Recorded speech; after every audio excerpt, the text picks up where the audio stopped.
Well, good morning, America. Welcome into our flight of the 4th of July.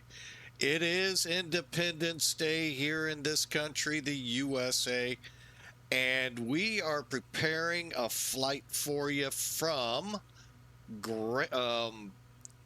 Glacier Park International Airport, Kalispell, Montana, headed down to the Statue of Liberty. Well, okay, little north of it, Garbage Can, or LaGuardia, as most call it. But I hope y'all enjoy. Hey, Sergeant, yes, welcome in on our 4th of July festivities. If you were on Twitch, you got to hear some of it with the song America. It's one of the songs I loved as a kid. A lot of people didn't like Neil Diamond, including this guy, until my folks took me to a concert of his, and I'm here to tell you, changed me. He's pretty good songs came out of him. Y'all know him. Song Blue. Great movie came out. Sweet Caroline. Oh, yeah, I can hear y'all singing it right now. America. Welcome. Wake up, America. So, hey, it is the 4th of July, and we are in one of the U.S.'s national parks. The Glacier Park is in the area, and we're headed to LaGuardia, kind of where a lot of this, genned up, New York City. But yes, it would be Philadelphia, where the people really with understanding their life is on the line, signing the document, and called the Declaration of Independence, when we declared we're no longer part of Great Britain. And yeah, what a great time it is. And 250 years later, still going strong, and many more to come. So come along. We are in the Zibo 737-800. You are going to probably have to pick up your jaw a few times because personally, I think it's better than PMDG's in more ways than just the wallet. Yeah, you're all going, yeah, it's cheaper than our plane. Of course it is. Yeah, it's free. So it's not even cheaper. It's not even in the ballpark. It's free. It's a mod to the 737 that comes with X-Plane 12. Iowa Scotsman, good morning. Good morning. Welcome aboard. So we have a lovely... Oh, hold on, Sergeant Yash. I'm not saying PMDG is not good. I flew it in FSX and versions prior. I'm not going to sit here and say PMDG sucks. Oh, no, no, no. I know better than that. But I'm going to tell you, you're about to get wowed with what X-Plane 12 has in the Zibo mod. This thing is just out of this world. And it's free. I know I had to say that slow. Let it settle in. You don't spend a dime on it. All you had to do was buy X-Plane, download it, load it, fly it. Piece of cake. And love it.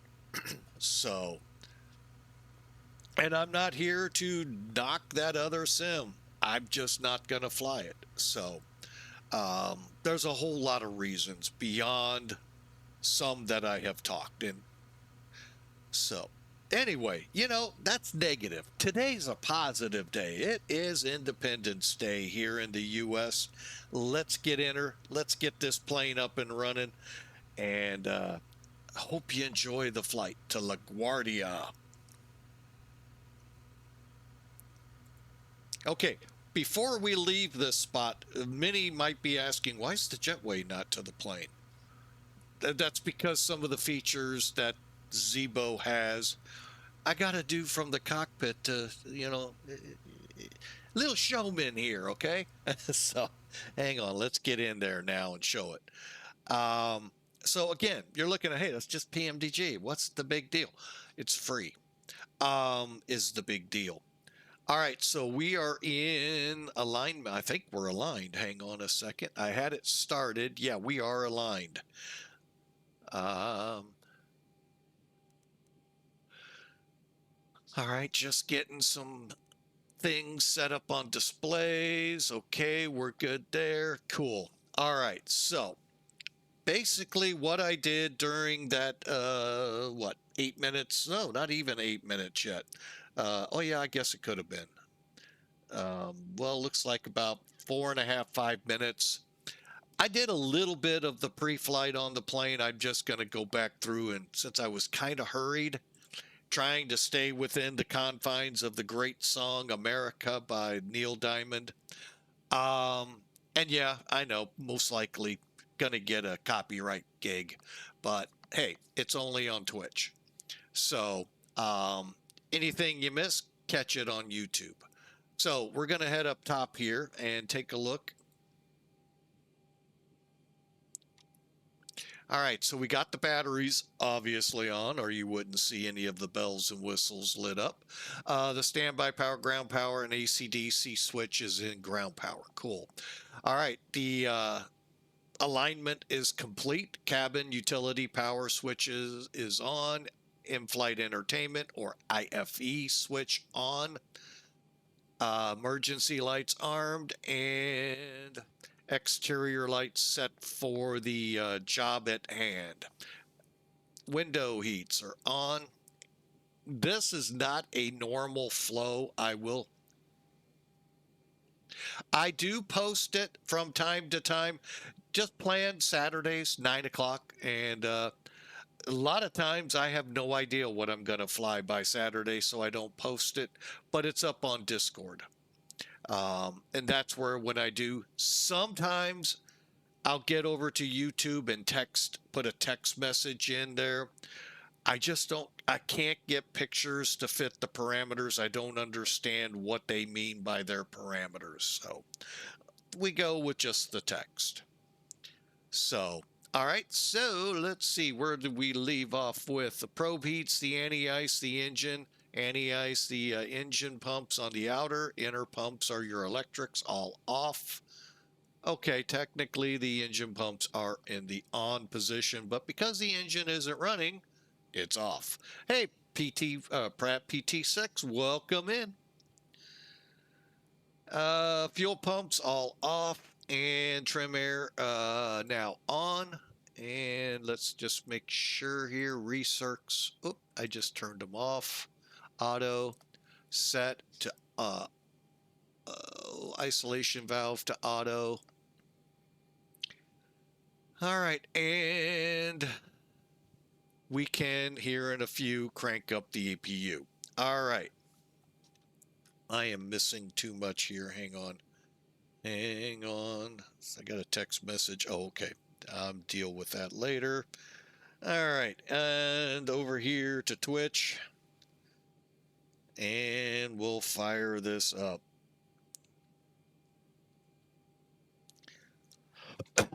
All right. Hope your 4th of July here in the U.S. goes off without a hitch. Goes great. Enjoy the fireworks. And Mother Nature is going to put on some displays too, so be ready for those to take cover in a lot of places where it's been super hot. It's a good chance you could get some super storms. All right, so be safe tonight.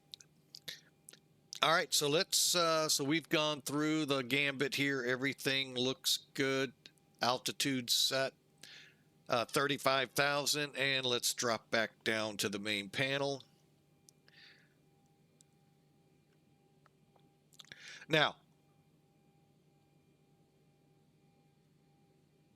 you are not a fan of default X-Plane 12 737? No.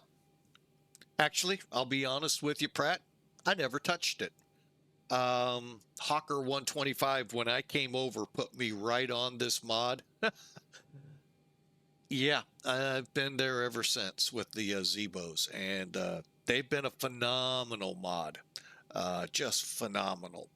I wouldn't be surprised, though, if Laminar was keeping right up with them.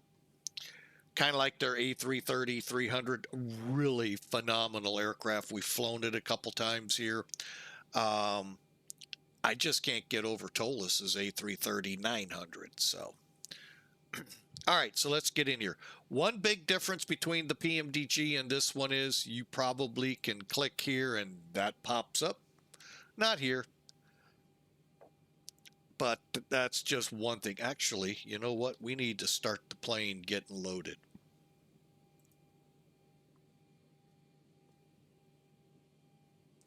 And with the push of the button to activate, here comes the jetway and all of the other things here. And while you see the numbers here, 139 passengers, 5,300 pounds of cargo, zero fuel weight at 127,000 and fuel nearly 32,000 pounds. Folks, it is a little bit of a hike from Glacier Park, Montana to New York City.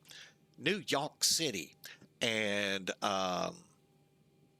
so, yeah, we need just a few pounds of go-go juice. All right, now we'll take a quick gander outside. Now you can see everything, and slowly there's Captain Morgan bringing the fuel in.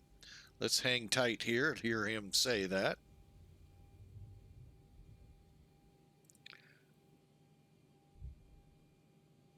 Ground flight deck hose is connected and starting refueling.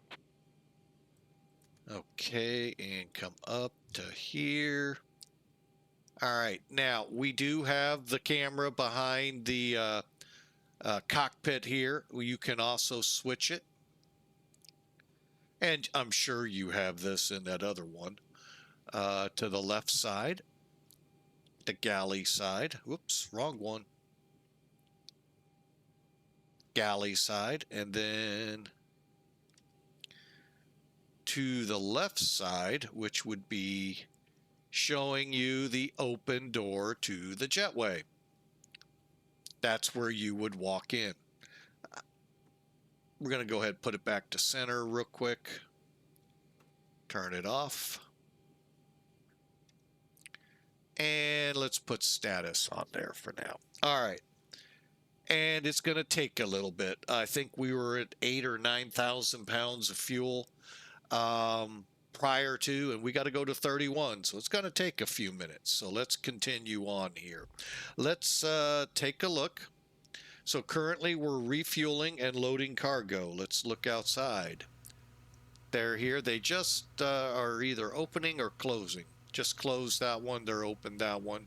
May even see a cater truck come in. I haven't seen that though of late, but it's possible. And good old Captain Morgan there putting in the good stuff for the flight. All right, back in. And let's make this a good time to bring Saitek in so y'all can see where we're flying to and from and a little bit of the information there. We're in November 983, November for American Airlines, flying for American Virtual. One caveat, you'll see it pop up from time to time. Read before you fill in, understand the realism you're stepping into so it doesn't catch you off guard and some people might actually get upset.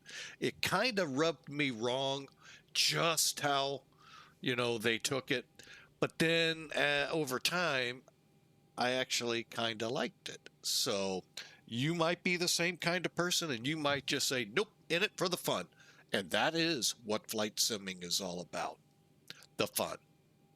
All right, we're sitting here in Glacier Park, Kalispell, Montana, trekking all the way across the country to LaGuardia. I haven't actually looked to see what we have up. Oh, just Seattle in our area. But judging here at the moment, what it'll be 4 hours and 5 hours from now, we have Cleveland and New York Center. New York Center is up. And for all the fun. I'm sure stuff down around DC is up. I'm not looking right now. All right, quick rundown of the flight. 4.5 hour flight, 1,900 miles. We're going to do it at a cost index 35,000, and there's our zero fuel weight. All of this is accurate with the plane. So if it tells you in Zibo, it will be in the, or in, not Zibo, in SimBrief, it'll be in Zibo. And for you all curious of the route, you know what? I can pull that up here real quick for you if you want to tag along across the country. A lot of fixes, not a lot of airways on this. I actually did not look up this flight today to see if a lot of that is true false, but looks like a fun flight nonetheless. Weather here in Glacier, calm winds, 10-mile visibility clear, and beautiful day to go look at the glaciers. And I understand it's a magnificently gorgeous area. Over in the LaGuardia 3-4. All right, let's take what we read first off with a grain of salt, because remember, we're 4.5 hours once we wheels up out of here. All right, currently the winds are out of the north, but LaGuardia being as busy as it is, they're going to use both runways. So which one will be for landing, which one will be for takeoff, we'll find out in about 4.5, 5 hours. DATIS, which we can pull up the ATIS right now for it, but it won't be that when we get there, and any METAR along the way. All right, so let's clear this out and let's get us going, because we are falling behind. Still refueling, so we'll take advantage of that. How much fuel's in? Well, we got 16, call it 17,000, and we're now starting into the center tank to get up to 31,000.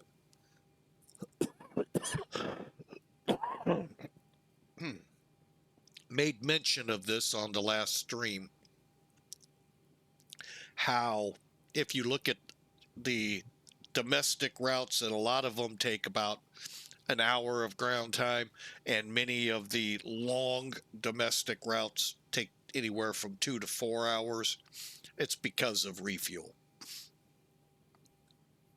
All right, so let's see, we're doing that. We haven't started the passengers yet. We'll do that once the APU's on. So let's proceed on. Just like any of them, we click the FMC, position init, and go from there. All right. Now, one thing, Zibo users out there, I did not go through the process of getting the CPDLC up to date. Why? Because I fly in the U.S. and 90% of the U.S. controllers refuse, but aren't using CPDLC. And if you were around in the earlier days of VATSIM, there was a huge commotion over text versus voice. And then we're going back to text to CPDLC. Yeah, I don't see that happening. Now, in the real world, I can definitely see it happening. It has huge benefits. Not so much in VATSIM. All right, so let's continue on. Now, do you have to put the destination in? Probably not. I do it out of habit. But we are going to request the flight plan. It's going to come in from SimBrief. Read documentation with Zibo on how to set that up. It's excellent time to use the SimBrief downloader to get all the right files where they need to be. Okay, we're going to load. Activate, execute. I know you're going, well, you didn't even check it. You're right. Excuse me. You're right. I did not. So, all right, alternate, let's see. Let me see if I haven't done this in a while. SimBrief, where are you? Where are you? As my granddaughter would say. KPHL.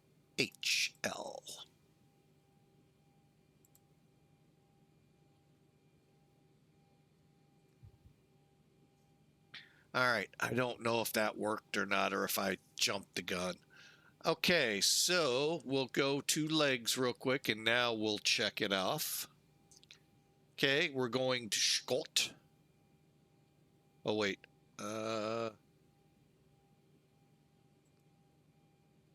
we're still on the departure.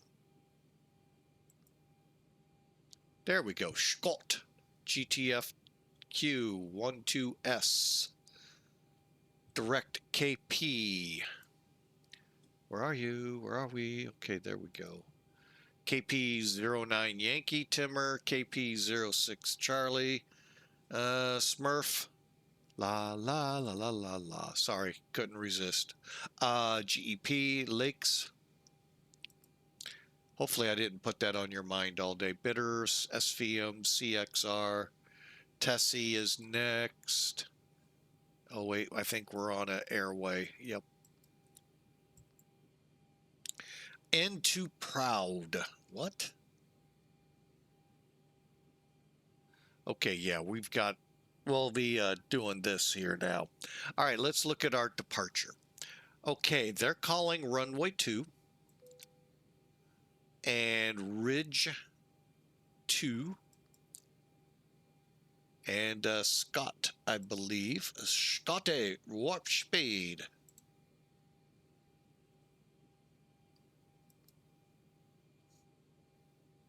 You know, I saw the funniest Facebook short, reel. Oh my God, Star Trek, Star Wars, hilarious. I'm trying to remember who all the characters were. Picard. Was Shatner in this one? No, I don't think so. I think it was what's his face that played Kirk in the newer ones. Not Kirk.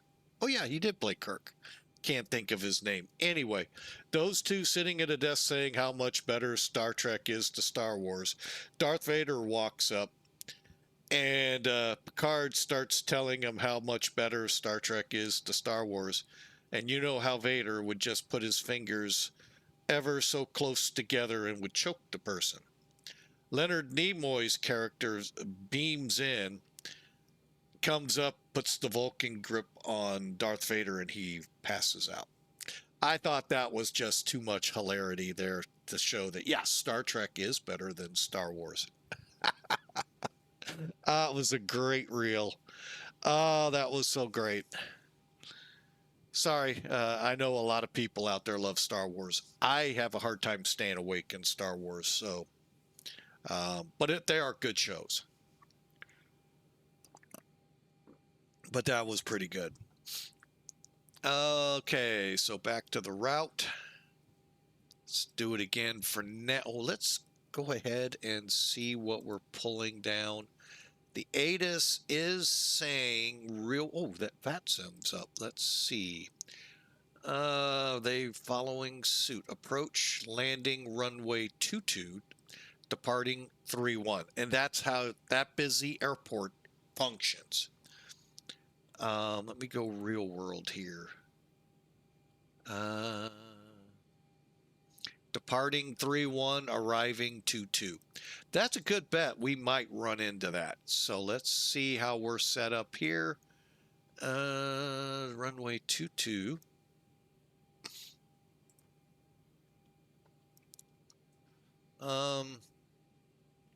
How's the Milton 4 look? It's 2-2 is there. No, wait, 2-2 is coming around. Okay, for now.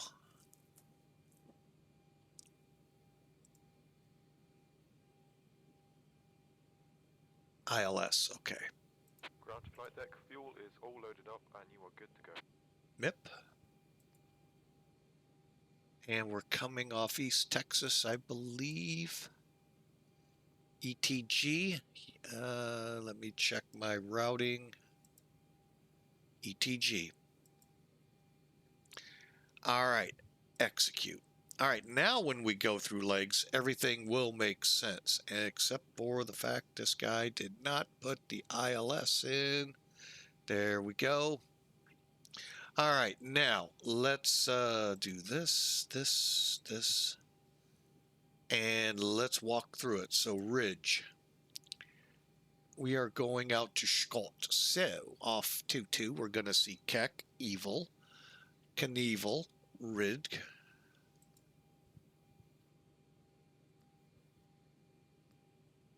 Trove, Scott, GTF. We already know this part works pretty good. Oh, MIP. There we go. To Weevil, to ETG. ETG, just want to make sure everything came in right. MIP, Mark. Biley, Vibes. Okay, let's go on the next page. FJC.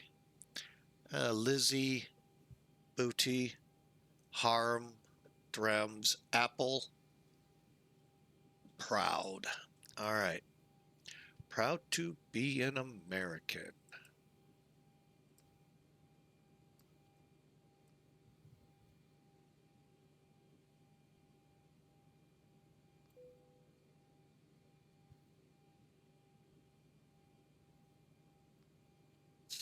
Okay, now I put it to go to Yeoman, which I believe is the initial for us. Yeah, we will be vectored.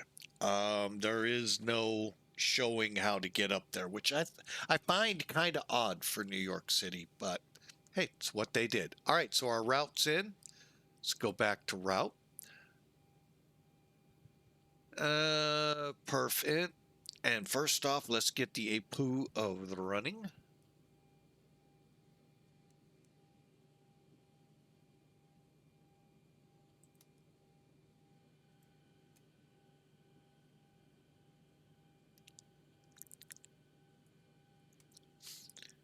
All right, we're firing it up. And 3, there we go.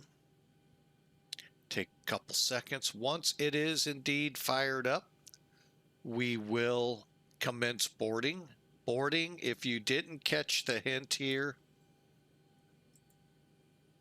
set the chime to on.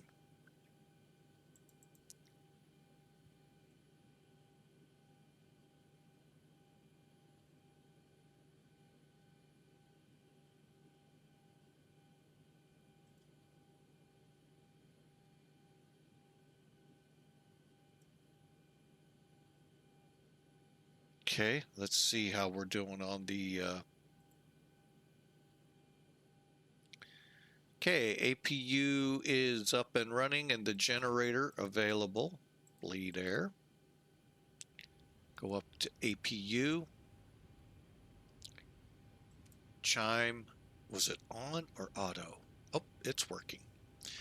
Let's just make sure we see 1% of the passengers boarding. That's what I wanted to see. Okay. All right, let's finish this up. Let's request our performance.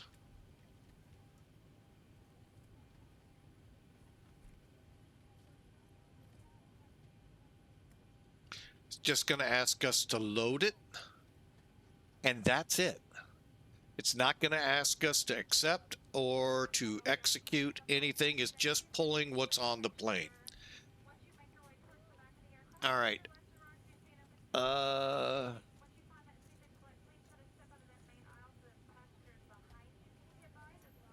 Okay, hang on. Let me get the 7. Okay, we'll go with that. Execute. 35. We'll put 350. Winds are all good. Now let's go to N1.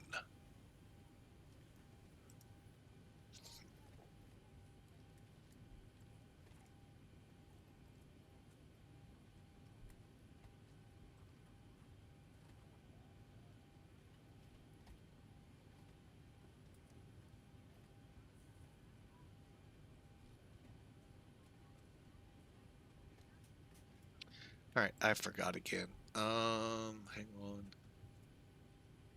Okay, we're just going to use SimBrief. Works for me. All right. For today's flight, SimBrief says flaps 5 D-rated takeoff. Oh, we're going to stay on tow and select the temperature to 30. And it's a 9,000 foot runway on a, hang on, 2,900 foot, nearly 3,000 foot area. So hence why there are many alerts saying runway may be inadequate. Okay, so 30 takeoff. We're going with climb. Okay. And over here, click CG. I'm going to go to the next page, get the runway winds, which are calm, 0, 0, 0, diagonal 0. Of course, they want them.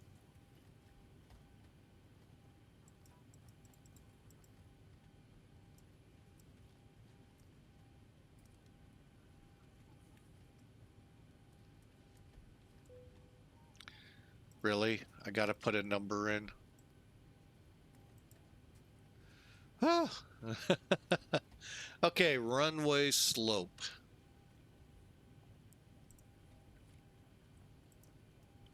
Bear with me here.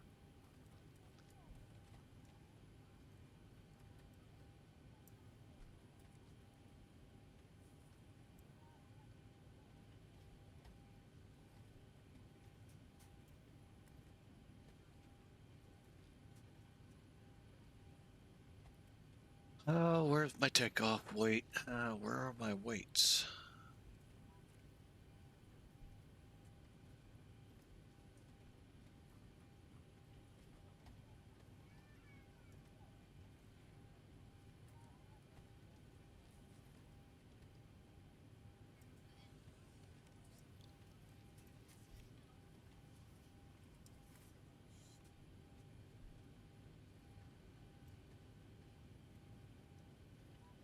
Okay, that is 0 fuel weight, not takeoff.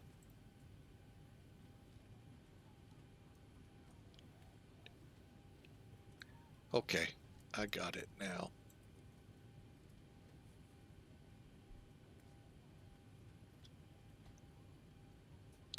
Okay, and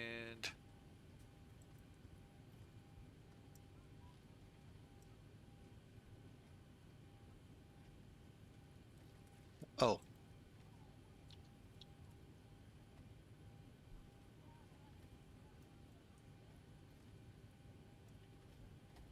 okay, our slope today is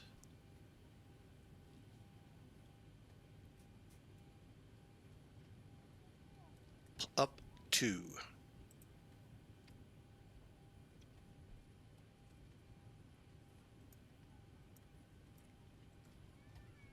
Diagonal, and the runway heading is 020.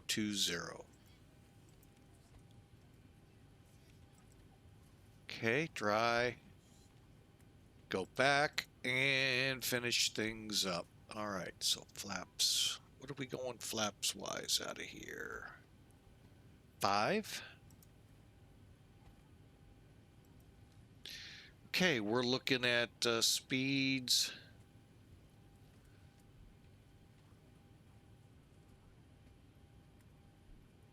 We'll go with that.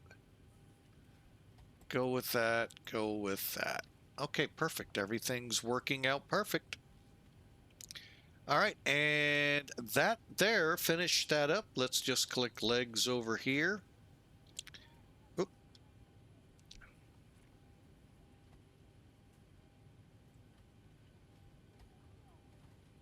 Okay, the altimeter today, 3005. We're ready to go, by the way. We're just getting the last bits of numbers in, and we're out of here.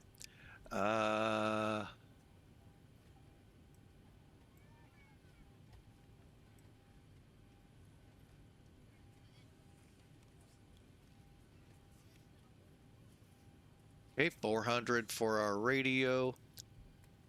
All set. Speed 152.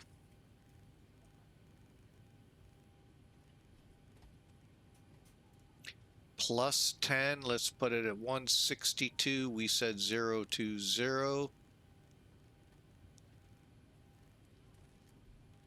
Y'all ready to go? And our initial climb, 35,000 feet.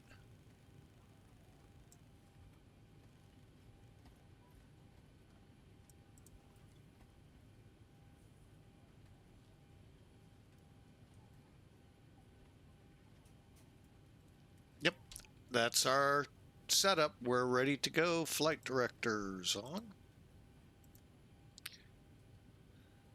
Fuel flow switch. Reset.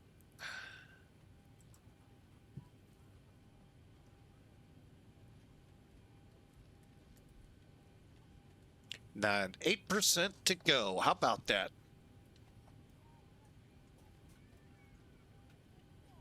Okay, y'all dampers, and we're ready to go.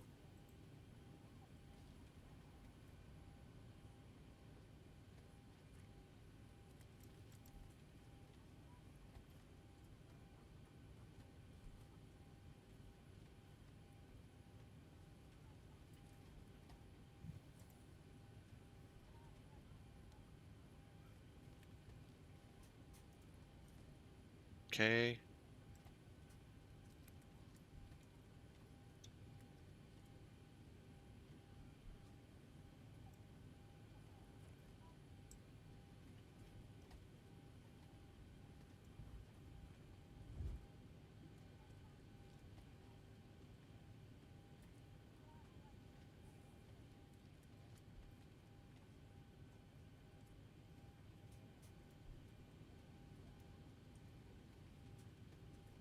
Ladies and gentlemen, the boarding door is now closed. Flight attendants prepare doors for departure. Cross check, fair price staff, stand by for all call. All right, we've got everyone strapped in. Give us a ring if you need anything.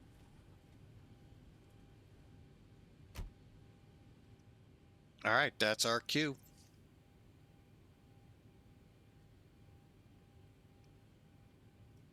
One last check. Who controls this area? Ooh, we are very close to Seattle Center, but they don't control us. So, okay, everything's good. One last look.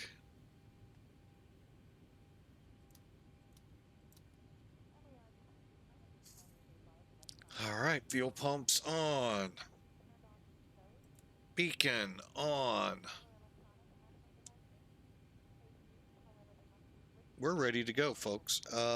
Just making one last check through. B system on.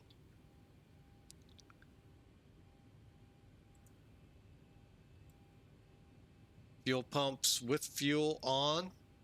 Anti-collision on. Lights, throttle, not going to go to arm.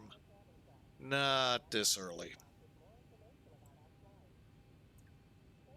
And we're ready for pushback. So,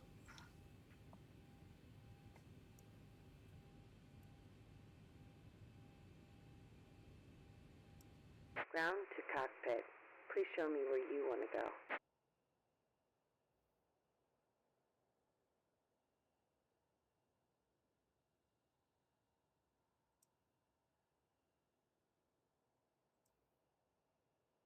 Ground to cockpit. Tow is driving up.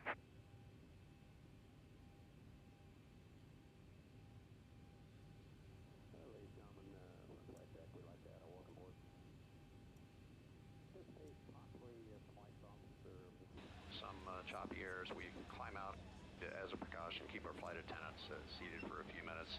Make sure we know. Okay, all doors and hatches are closed. Ready to connect.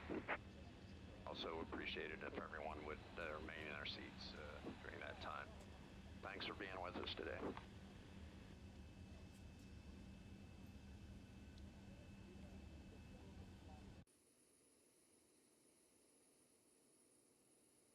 okay, jetway's away. Tugs hooked up. Chocks are away.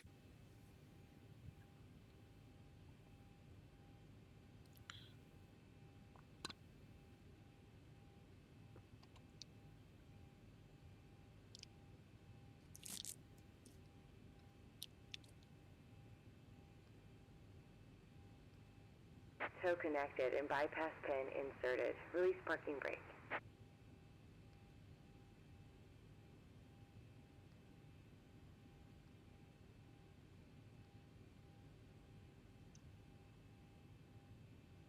Okay, double check ACAR's running.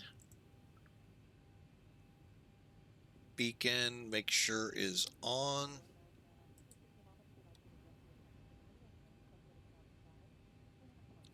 All right, let's push it back. Starting pushback, and you may start engines.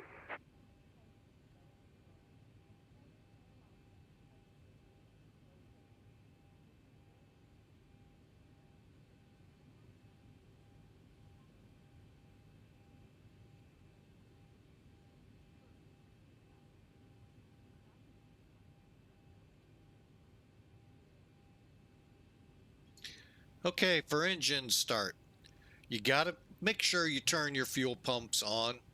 Now, technically, the center pumps I should have turned on. I'm going to wait till we're at the runway. Pack's off. And you're now ready to go.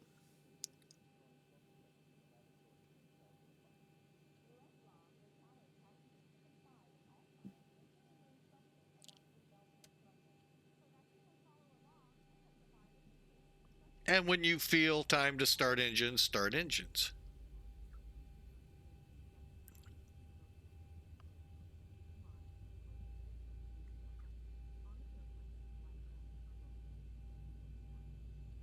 Okay, we need to get the fuel on.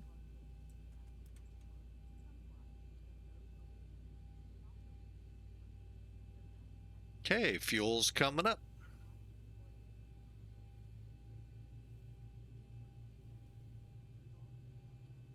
I guess I could be on common traffic.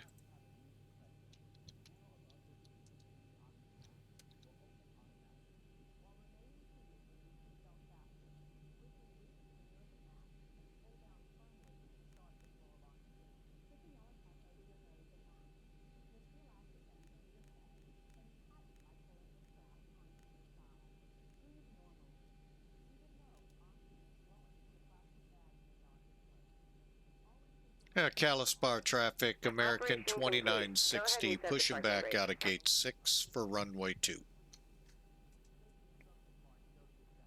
Brake set. Disconnecting tow. Stand by. Okay, we're powered up on that side. Let's get the gen on first.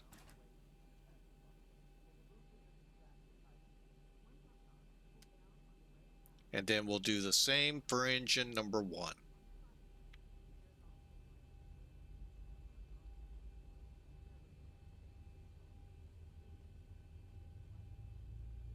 Three minutes late out of the gate.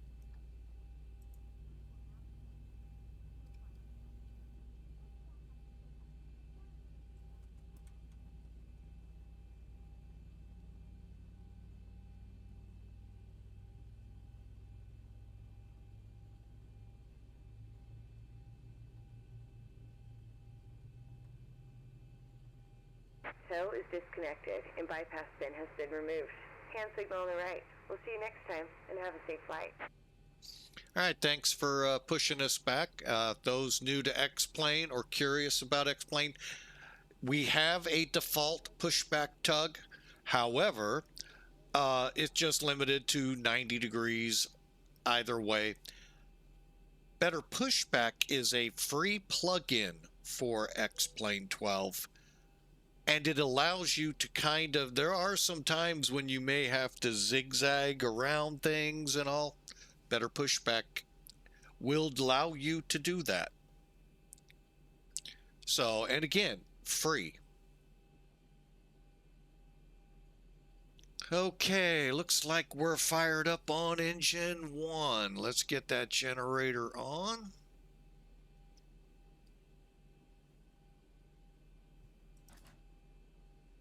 Okay, APU gen, we'll turn the bleed valve off. Okay, let's go through this. Hydraulics on. Let's go to Gen 1 today.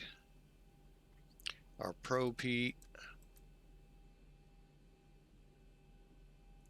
no anti-ice packs back on. Isolation valve auto. APU bleed off and off. Okay, now we'll set the flaps 3 clicks or 3 notches, and if you're curious,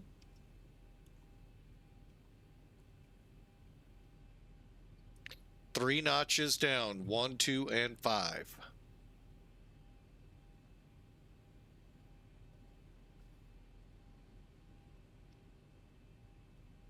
Okay, auto brakes to reject, and we're ready to taxi.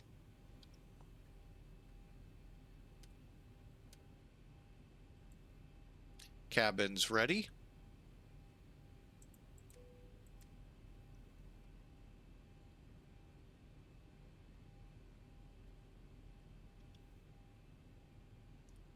Okay, we'll put VNav, RNav, and ARM.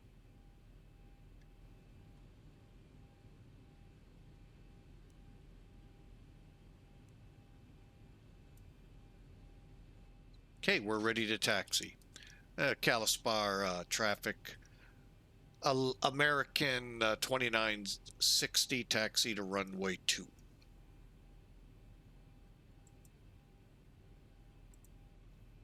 All right, and we're going to come out, looks like Bravo 5 to Bravo down to Bravo 8.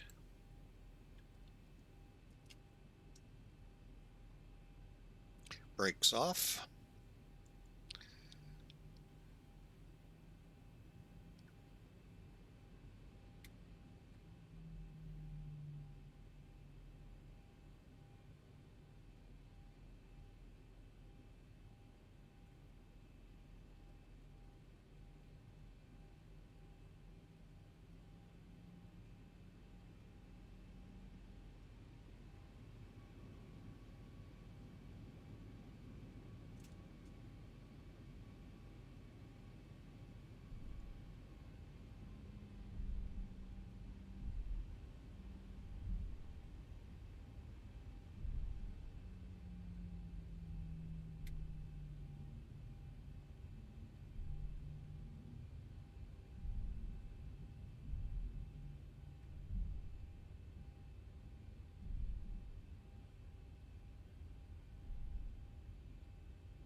Okay, off we go.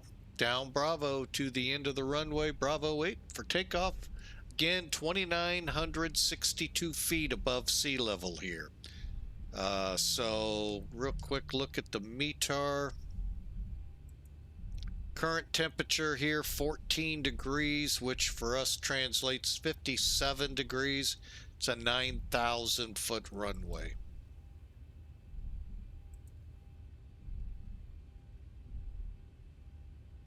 And we'll finish up our takeoff checks. Okay, auto brake reject. Turn off lights.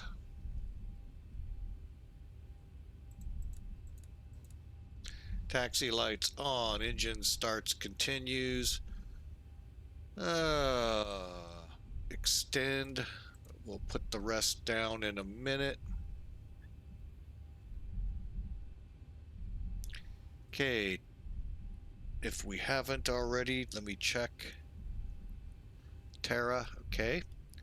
And let's get the weather radar on.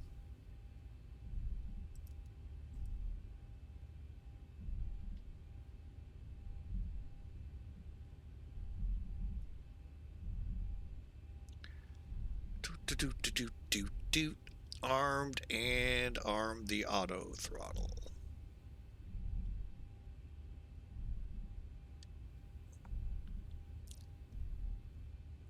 Roger, American 2960 cleared for takeoff. Runway 2.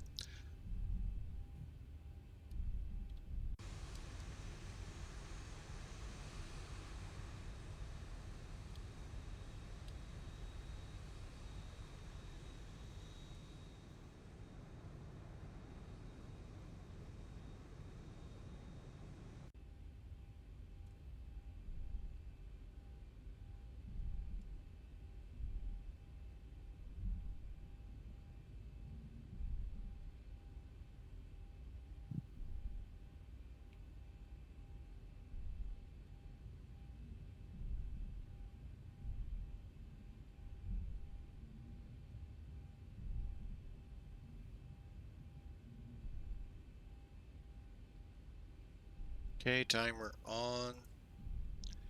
Throttles.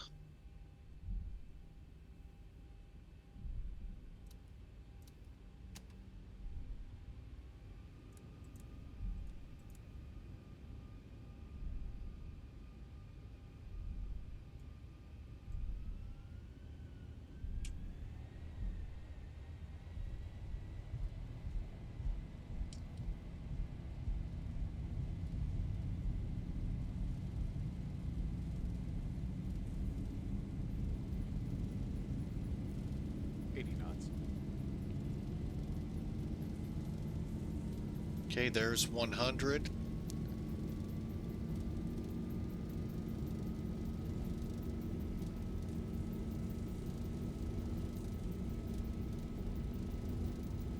V1, rotate.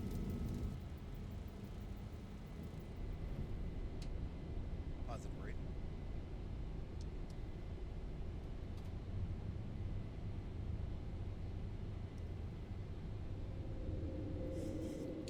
$400.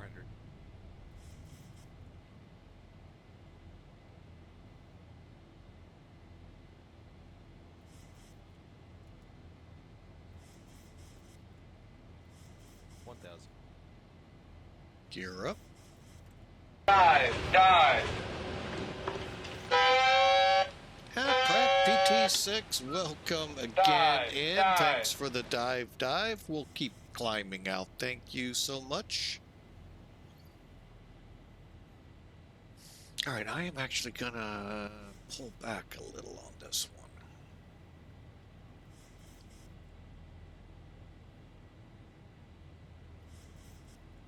But we're airborne and headed to LaGuardia.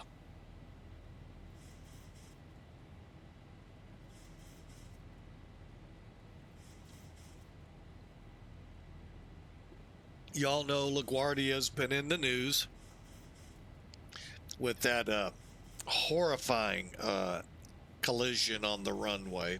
And then, what, 2 or 3 weeks later, a sinkhole? Oh, man. Poor airport just couldn't get a break.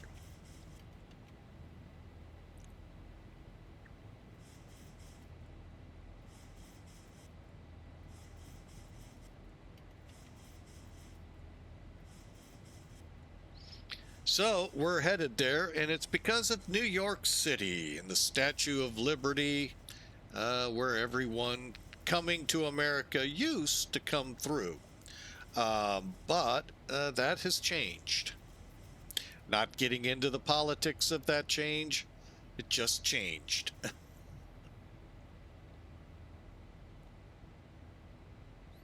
So, but we're on our way, 4th of July.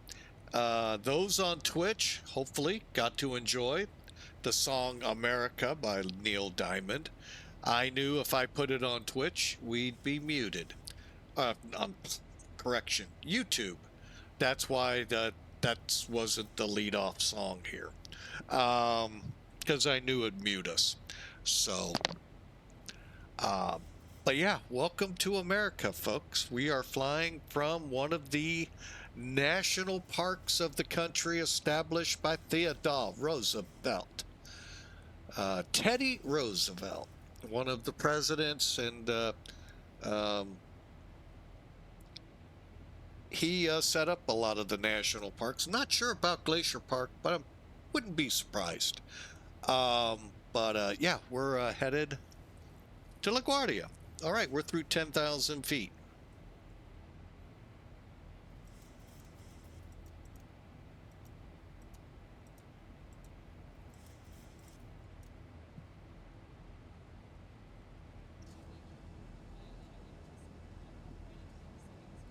See what we can see behind us. There's the airport right over here.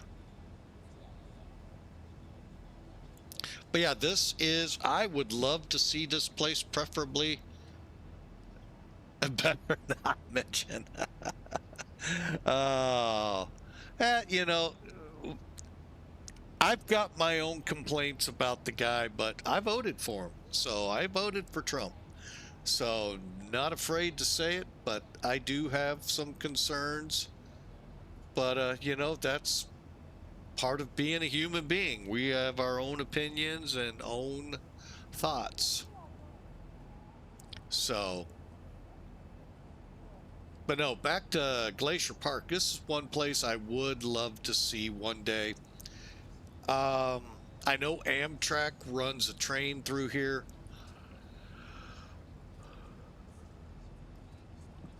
And the only downside I ever saw with Amtrak is some of the areas I wanted to see if I took some of these long cross-country trains. It's at night. Kind of like my life as a truck driver. Everything I went by that was something I wanted to see was at night. Couldn't see it. So, yeah. So I was a little, now that, mind you, was 20 years ago.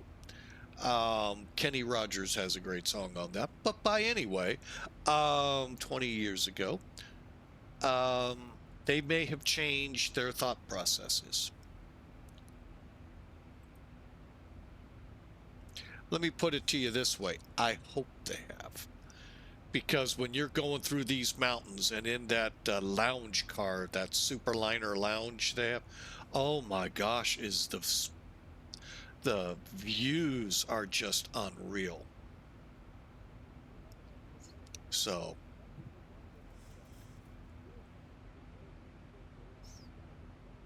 even in the flat prairie kind of land that we live in here in Illinois, it actually wasn't all that bad when you look at it from there. Granted, comfortable, especially out there these days. The chicken guy? No, I don't think he was the chicken guy. He was the gambler. Might have heard that song. Might have seen the movie.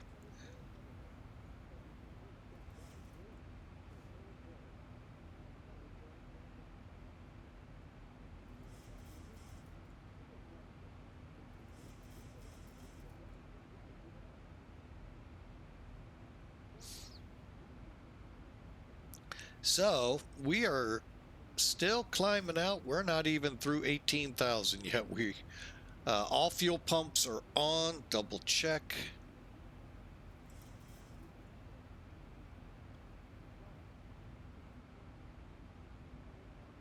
Is that the one PA's in use?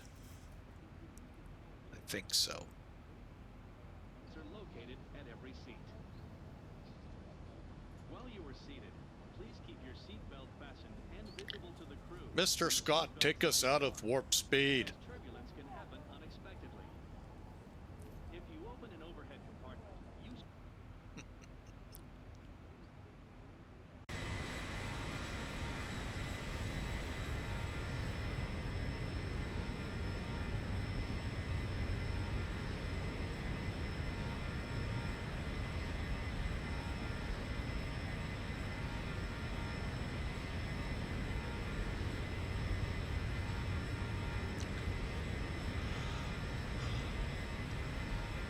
All right, we are going direct now to Daredevil, and then Scott,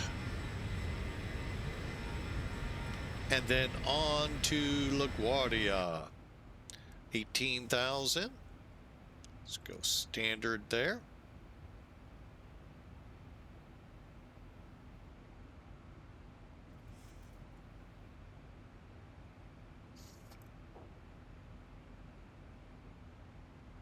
And now let's go out one.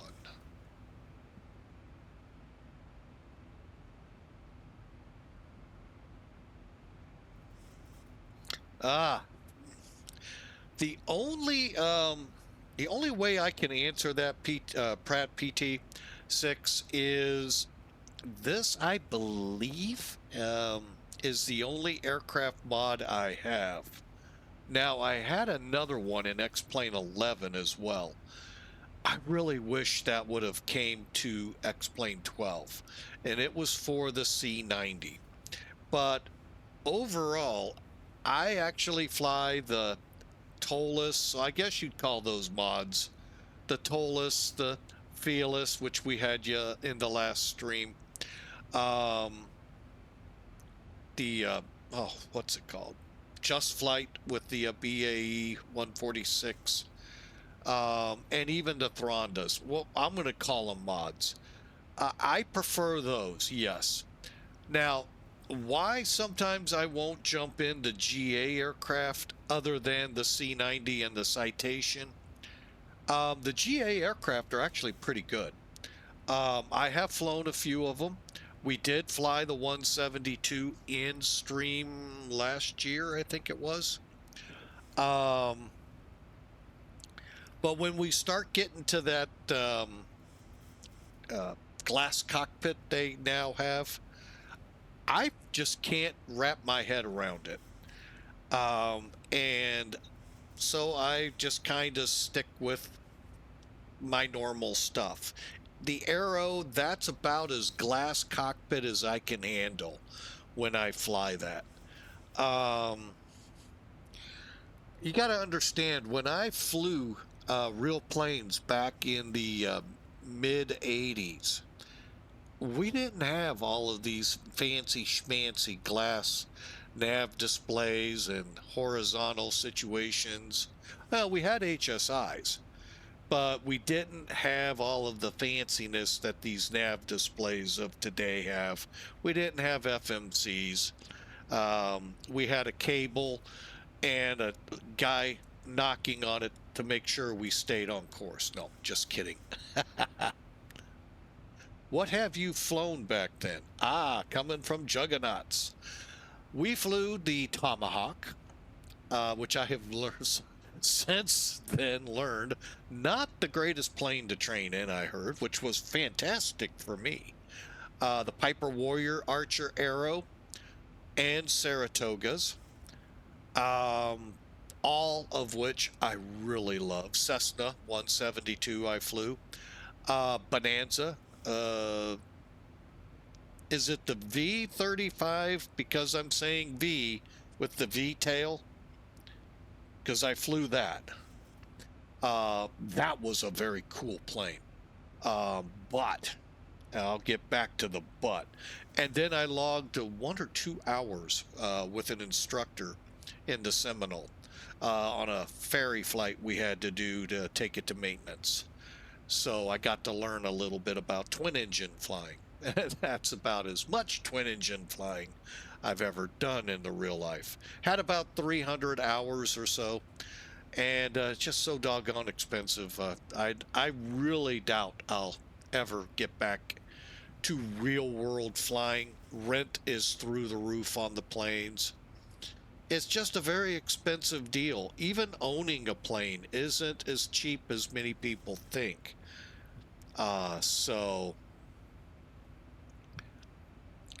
But why the Bonanza is a interesting aircraft. Coming up through the Pipers that I flew, even the Saratoga, I didn't get this feeling that I did in the Bonanza.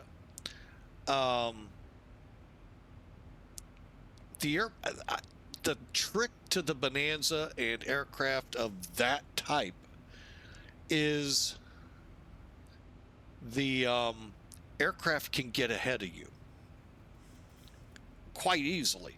You have to stay ahead of the aircraft in procedures. Otherwise, things just go, every which way but what you really want. Now, not to say I didn't end up landing, but several times on approaches, the airplane, I felt like we might be turning base to final, and I felt like I was mentally still downwind to base. It's an airplane that really you got to keep up with. And but boy, is it fun to fly the V-tail, just that unique V-tail back there. Very cool, as Juggernaut said. Pratt's chiming in, flew a 172, the Cherokees. Oh, that's one I would love to try, the glider. They were $700 an hour at the place I checked them out. So they sat right there, wing on the ground, and I walked away. And that was a few years ago. But yeah, I would love to go up in a glider just to say, one, I did it, and two, to feel, you know, flying without power, other than chopping it in a Cherokee or a Cessna. All right, we're okay, everything good up here. Down here, let's turn the wing lights off. Okay, we're on the okay, strobes are on. We'll keep the seatbelts on a little longer as we head across the Montana, Wyoming, the Rockies.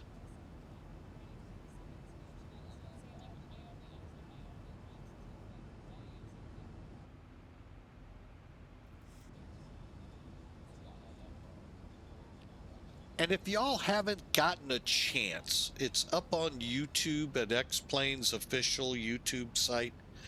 Their talk about scenery is part of a bigger Where is X-Plane Going this year. It's really fascinating to understand what it takes to do that scene there. And I just amazes me. I had a friend once tell me, if you wanted to build a scenery database, now granted, I know one uses a Bing for their base, which is fine, good for them. But eventually you got to get into the airport itself.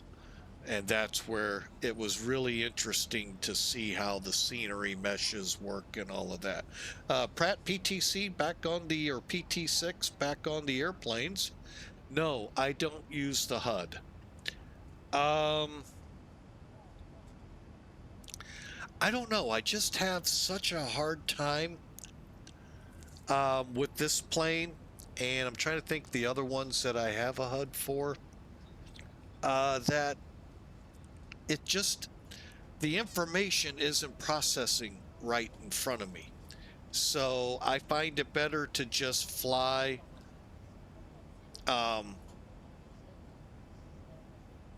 stick and rudder, if you will, not you know, coming down the glide slopes and all.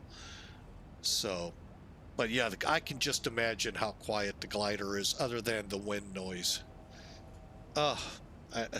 My uncle took a balloon flight. Another thing on my bucket list, glider and balloon.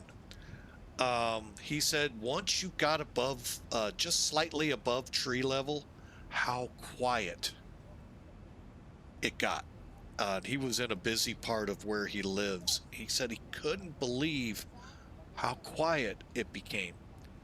And yeah, it you know, modes of flight are just amazing.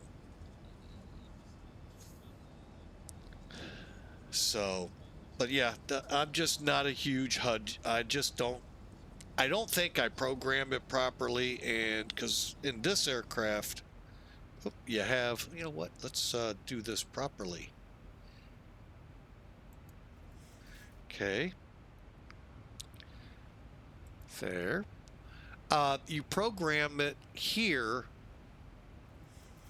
for what you want, how you want it displayed, and you know, back in FSX days, so we're talking back in the 2000 teens, I could use it and I could make it work.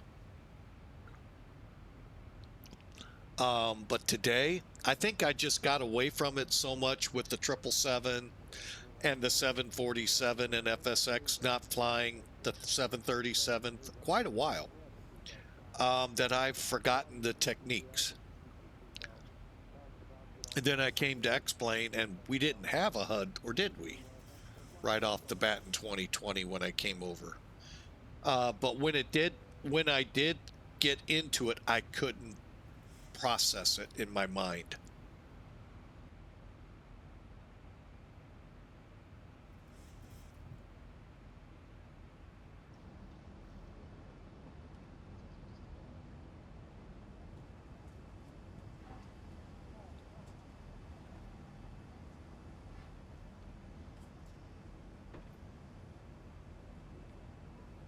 One thing I love about VAMSys is they run kind of what the airline you're on, uh, boarding music, uh, safety checks, cruise announcements. Problem is I can't get it to come over on OBS, probably because what is VAMSys? I'll get to that in a second. I would love to put that across here. VAMSys is the PIREP system.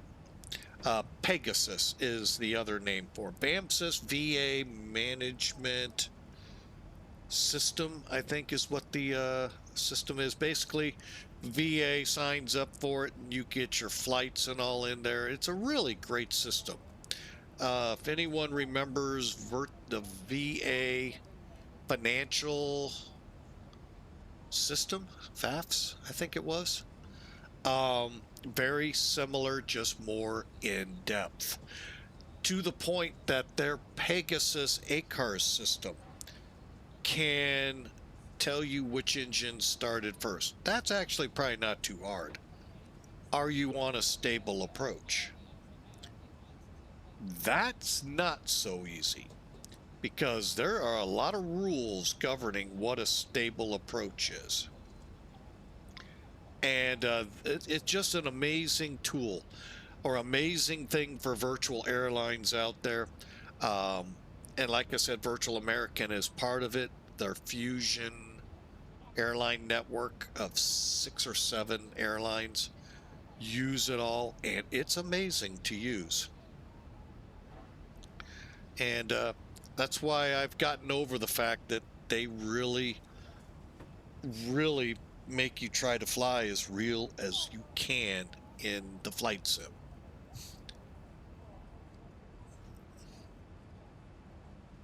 All right, just turned the weather on my Navigraph charts, and there is none other than these clouds.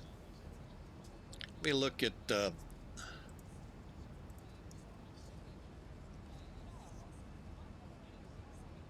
all right, all the way over to Bismarck, even VATSIM radar is not showing anything. Okay, what just dinged?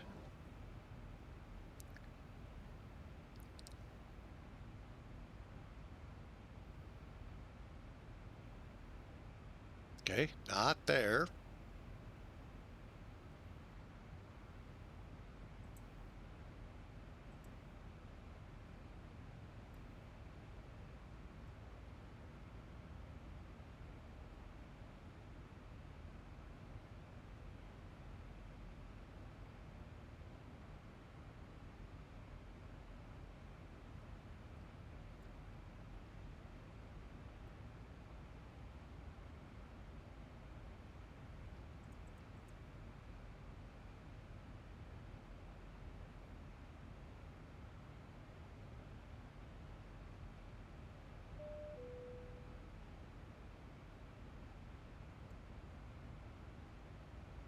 Okay, 310 at 7. Again, we're 4.5 hours out, so we got time. 290. Okay, 2990 looks good.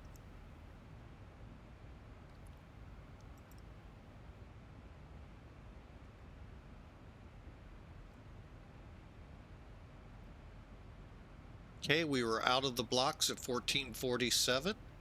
Airborne 1459. And looking good.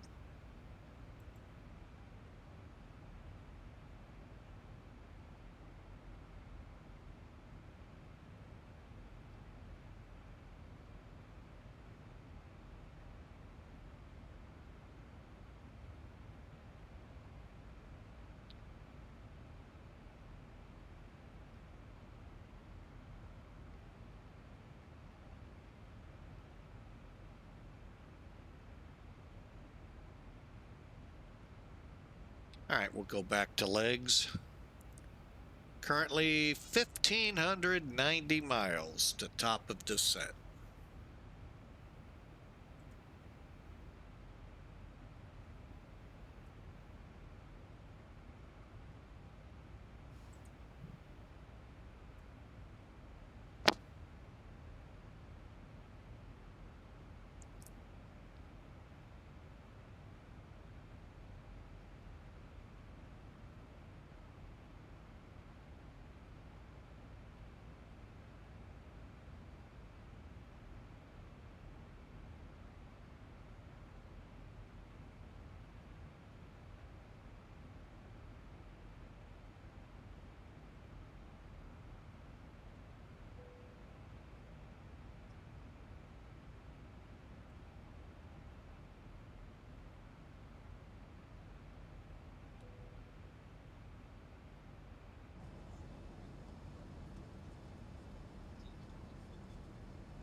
Oh, wow. I didn't know that about Montana.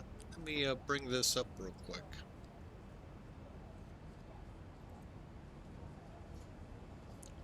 North and South Dakota, right, North and South, there we go, North and South Dakota. Montana starts about right here, but look where the mountains go. They're pretty, like going into Colorado down here. You got to go inland quite a bit of Colorado to get to the mountains. Boy, do you have to for Montana. Wow. Didn't know that. I thought it was pretty rugged most of the state. Wow. Learned something today. Badlands right in here. Those of you next month going to Sturgis. Big motorcycle rally.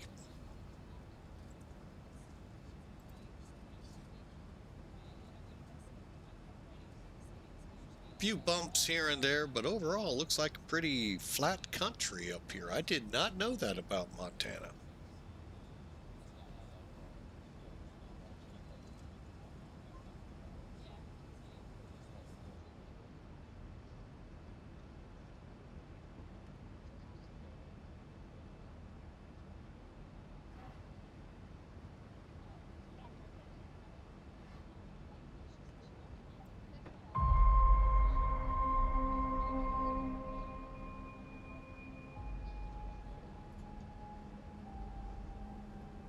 All right, folks, I'm going to go ahead and let the music run here, and I will be right back. Got to use the restroom.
All right, I'm back with you. We've got about 3 hours and 15 minutes across the country here to LaGuardia. And I hope you enjoy the flight. We'll keep the music running in the background, and we'll just kind of kick it back this Independence Day in the U.S. And hope y'all enjoy the flight. Welcome to America. 250 years going, still going strong, and a lot more in her.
Okay, I'm back with you folks, and quick question to you all. If any of you ever really put thought into where your tomorrow will be? We're all gonna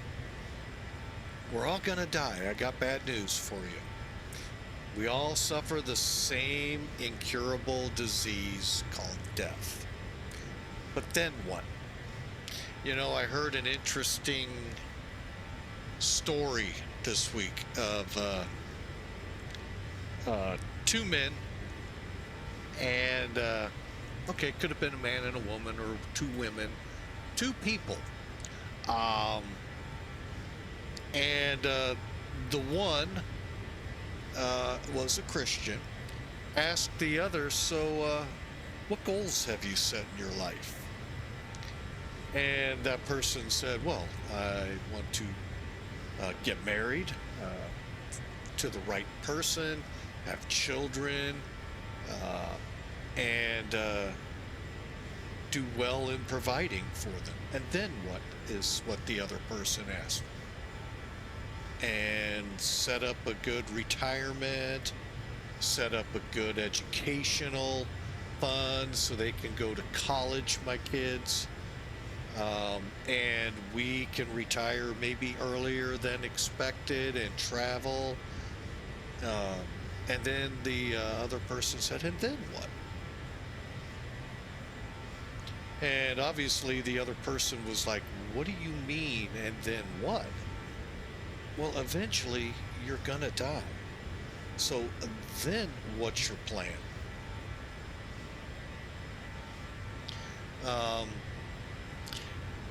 And I really love that story, this one. And then what? Are you, I mean, I understand some of you are so young. I'm gonna live forever. No, you're not. You got the same disease we all do, and that is we all will die. And well, then you'll say, well, then I just poof, I'm out of here. No, not really. You got there's things you can actually do. Jesus said it quite perfectly in John 3:16, 3:17. You're seeing the back half of that 17. For God so loved the world that he gave his only Son, that whoever believeth in him shall not die, but have everlasting life. We'll just stop there for a second. Think about that. You'll have everlasting life. That kind of the goal you just told me. I don't plan to die. Well, there's how you don't die. You believe in Jesus Christ. You repent of your sins. And yes, sorry to bring you off your pedestal, we all sin. We all do not measure up. And accept Jesus Christ as your Lord and Savior and be washed by the blood of his sacrifice on that cross. Know this, though, this is where 17 comes in. I actually like this verse more. You see, God did not send his Son, Jesus, into this world to condemn the world. Jesus came to save the world through him. You see, we're already condemned. Every single human being on this planet is condemned. Why? Because of the sin back in the Garden of Eden. There, God created man on day 6. It could be 24-hour period. It could be 24,000 year period. A period of time, the 6th period of time. I love Vernon McGee. That was a great comment in his 5-year Bible study. Think of it as units of time, because our our mentality, our warped sense of time and space. 6 days created all of this, the universe, the stars, the moon, the sun. Think of it in units of time, if that's what you need. But he created man out of the dust, woman out of the rib of man, and told them not to eat of the apple on the tree of good and evil. I know there's more to it. It just poofed out of my brain. Yet Eve did. She got tempted by the devil. You know, where did the saying, the devil made me do it? That far back, folks. And he could have easily just said, okay, you missed the mark, I'm done with you, and out, threw you out. But no, he allowed us to continue on. And here we are today. We still sin. We still make a lot of mistakes. And we have a way, by repenting, turning from our sins. Will we be like Jesus? No.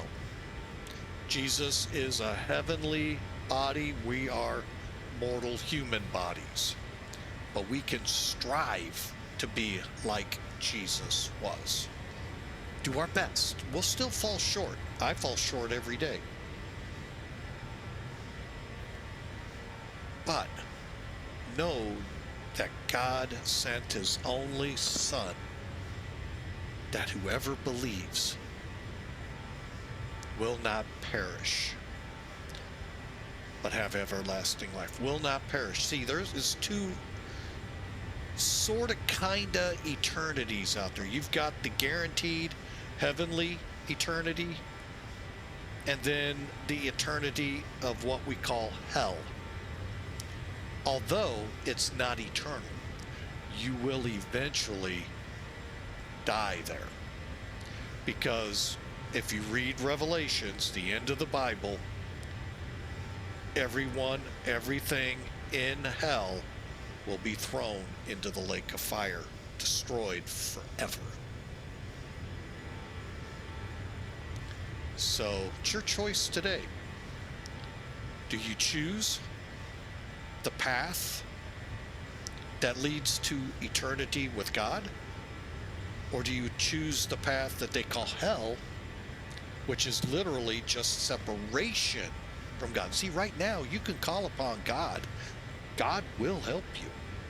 But when you cross over to hell, you don't have that phone line anymore.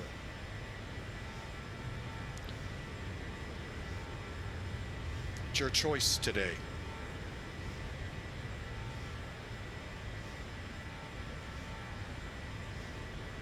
For God so loved the world that he gave his only begotten Son, that whoever believes within him shall never perish, but have everlasting life. That easy, folks. Believe, have faith, and turn from your sins. Jesus is standing there, arms wide open, because he loves you that much.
Well, we're just shy of 3 hours from New York City, and currently cruising along with little to any trouble up here. So sit back, relax, enjoy, and before you know it, we'll be at LaGuardia.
still here, folks. All right, we stand at about 2.5 hours out of LaGuardia at this point. Cruising along. Is that right? I think I may need to intervene here.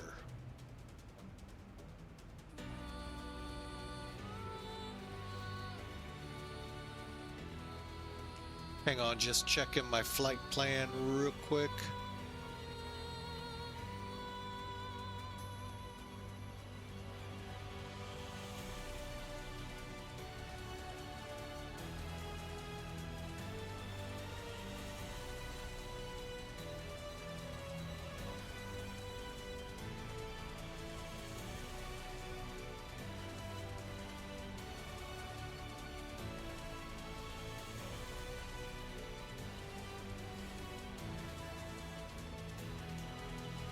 All right, and we'll just...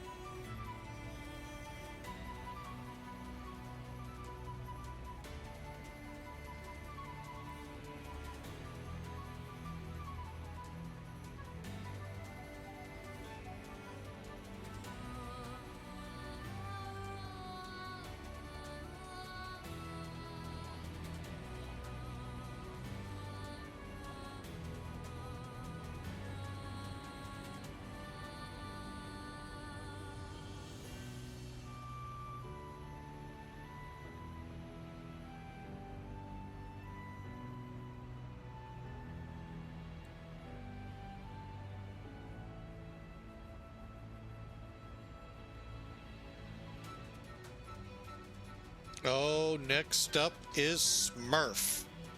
La la la la la la la la la la la.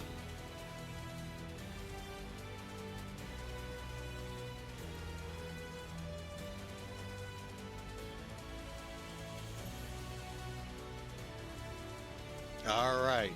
Well, since we've been airborne, let's see, we've been up in the air for about an hour and a half now, so call it just shy 2 hours. We planned runway 22. Well, in the ensuing time frame, now we're not going to make the change just yet. Let's wait till at least Chicago airspace, if not Cleveland, to make the call. But currently, they're still calling on VATSIM to use runway 22.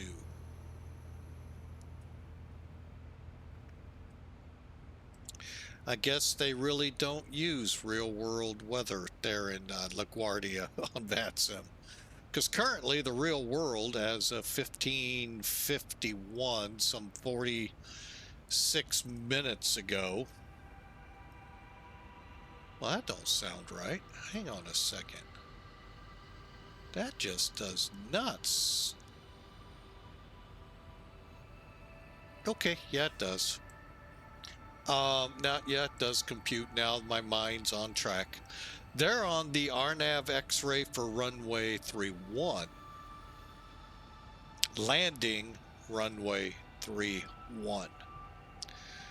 Departing runway 4. The winds have increased a little bit to 340 at 12. And real world ATIS, oh, that's ATIS, METARS, 330 at 12:46 minutes ago. So we'll keep an eye on that, see how things progress.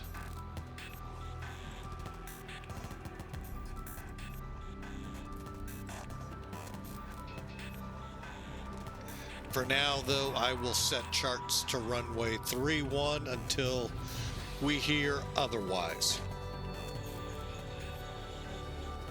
Now let's take a look at that RNAV.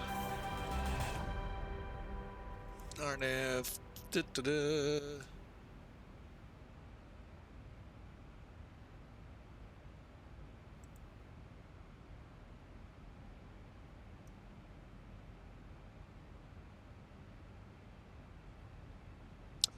Oh, this is the old, was it called Interstate Visual or something like that to LaGuardia? So yeah, we'll see. I'm gonna go ahead and pin it for now. Actually, no. Because for all we know, we may end up on 2-2 anyway.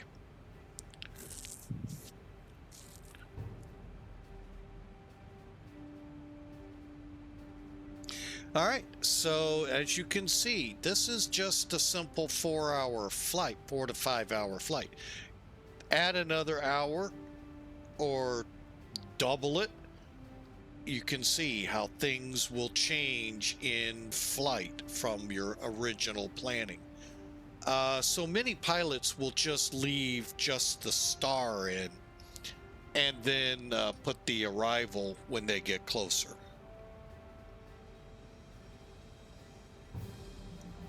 Now, in our case, let me look down. Actually, we do have Chicago Center showing on VATSIM or X-Pilot. Let's put that in there.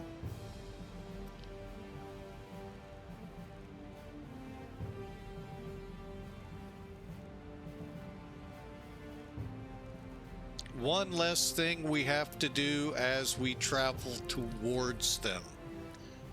Auto ATC 6206. Yep. Okay, just making sure. All right. So, albeit we have 970 miles to top of descent, got a ways to go. Let me try to, with this, refine down what we're doing. Okay, so it is going to go for LaGuardia. If we were coming in range at this time, center would take us all the way to the ground. We'll see, however, in a couple hours.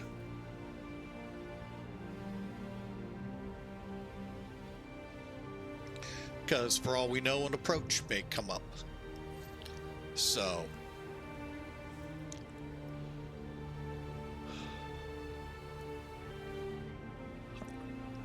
because currently those headed to JFK at least get a tower. That's not to say that won't change for us.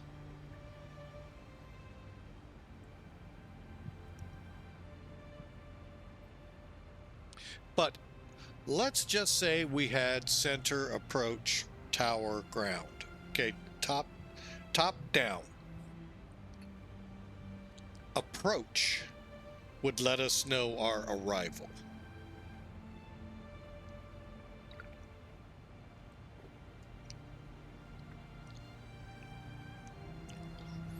And I'd actually like to shoot that RNAV. That's a fun one. So we'll see how that plays out as we get closer. But like I said, we're just shy of, shy of 2 hours, 15 minutes out of LaGuardia. 950 miles to top of descent. And we're just cruising along pretty decently here in Minneapolis airspace. So join in. A lot of airports ahead of us. LaGuardia, New York, JFK, Newark, Teterboro. Hey, if you want to fly GA, Teterboro's good. Or Long Island. Hey, we'd love to have you aboard. Love to have you out there in the skies headed towards them. And I'm sure they would love the traffic.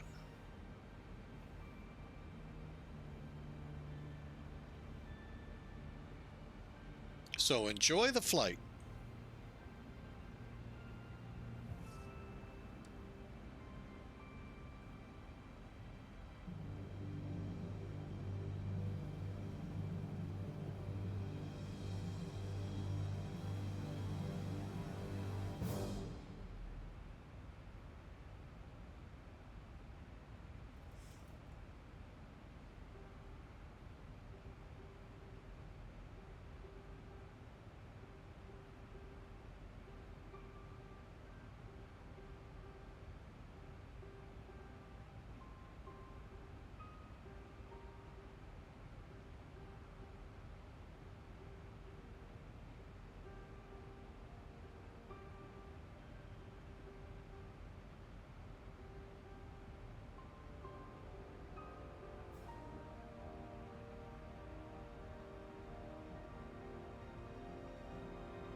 All right, folks, we've been sitting here on the side watching the chat room there. I wonder what is going on with you all here in the U.S. for the 250th celebration of our Independence Day. What kind of plans do you have? I'm pretty sure I know part of it, fireworks, somewhere, somehow. Any local fairs in your area you're going to go to, or anything of that such?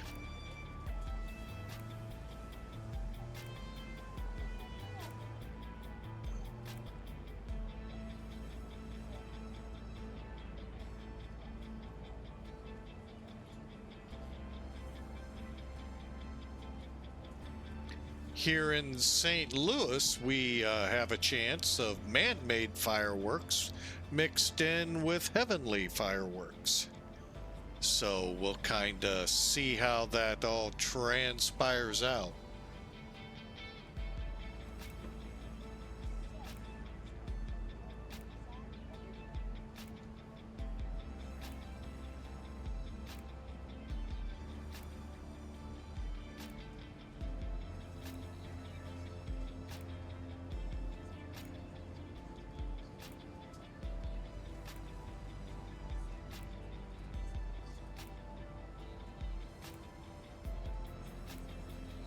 Right, we're getting pretty close, I believe. Yeah, to Minneapolis right now.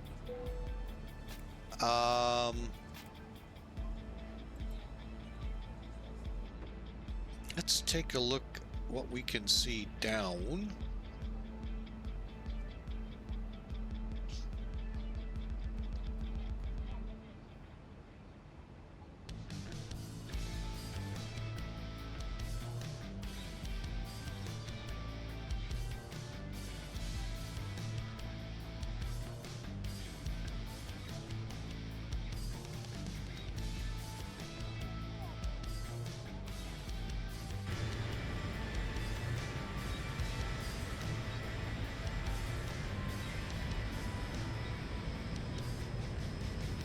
There it is, Minneapolis and St. Paul. And the airport at Minneapolis right there.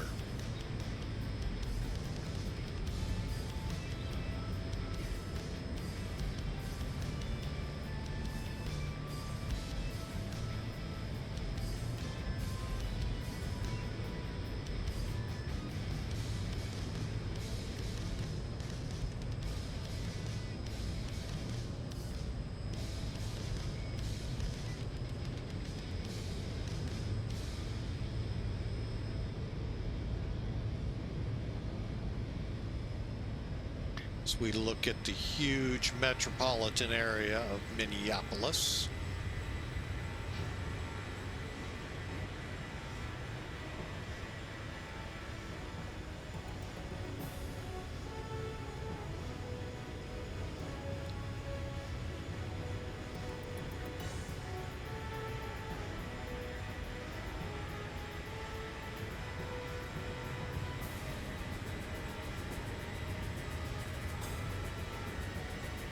All right, we are looking at about 2 hours to LaGuardia, and ATC probably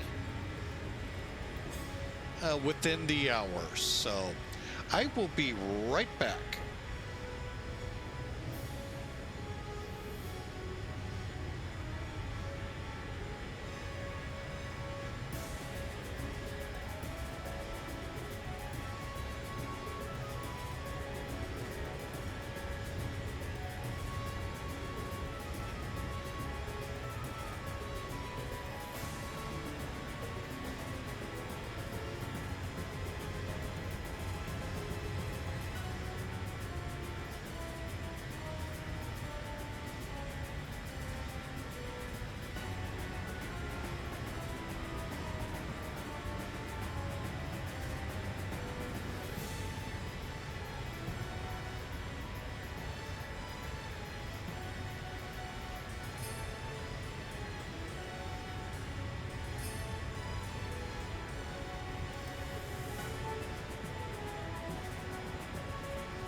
right, folks, we're back with you, and we'll probably be with you for quite a bit. We're getting close to ATC. Hang on, my sock is driving me bonkers.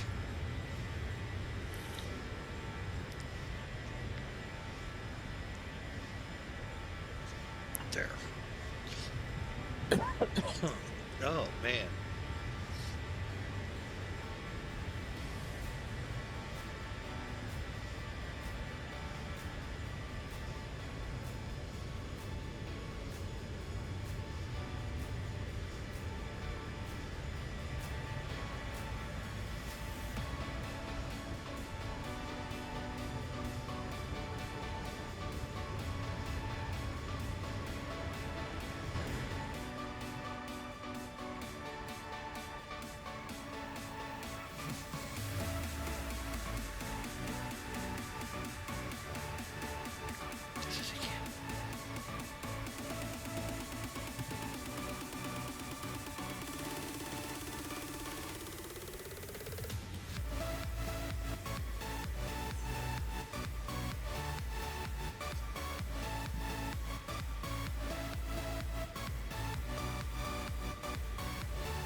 Okay.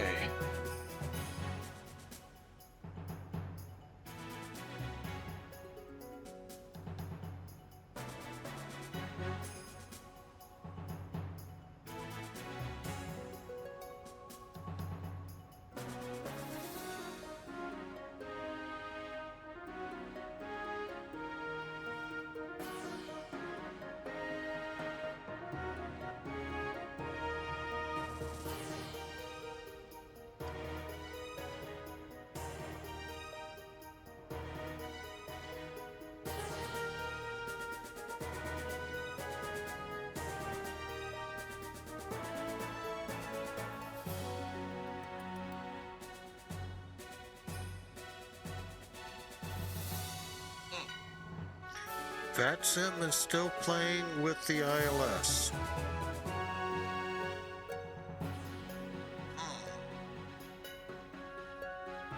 Probably because they don't want to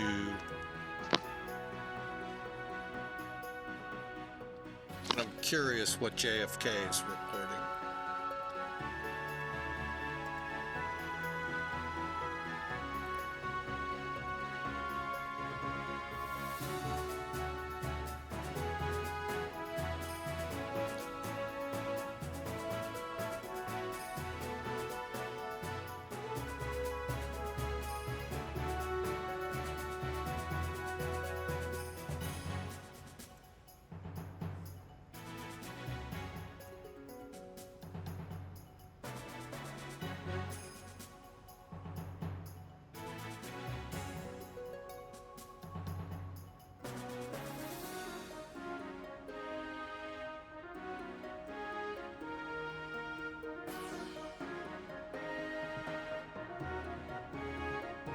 Well, for the Canuck fans out there, Winnipeg Center just came up.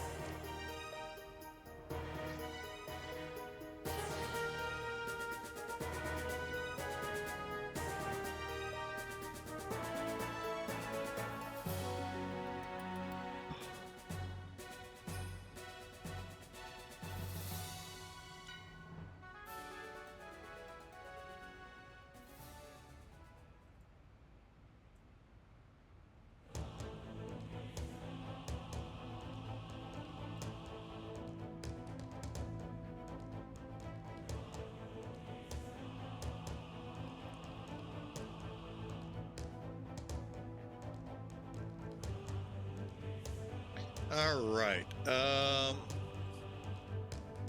And we still got a little ways to Chicago, probably about 10 minutes or so.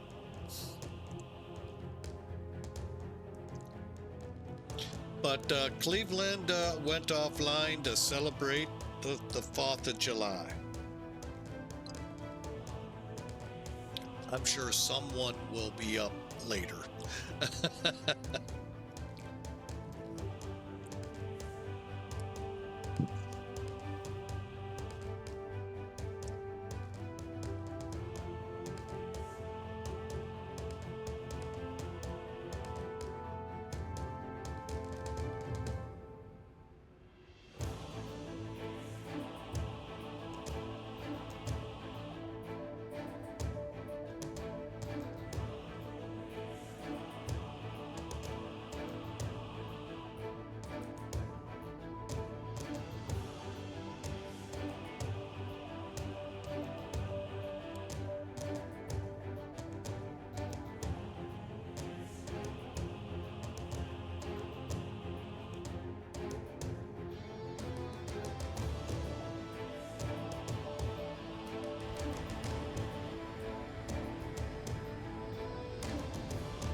All right, we're about an hour and a half or so out of LaGuardia.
Delta 382, General Mitchell's at your 1 o'clock and 6 miles for the field in sight.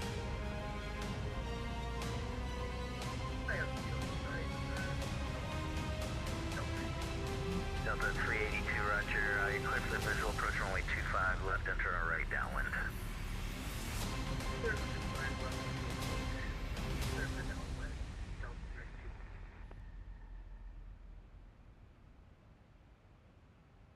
Chicago Center, American 2960 with you, flight level 350.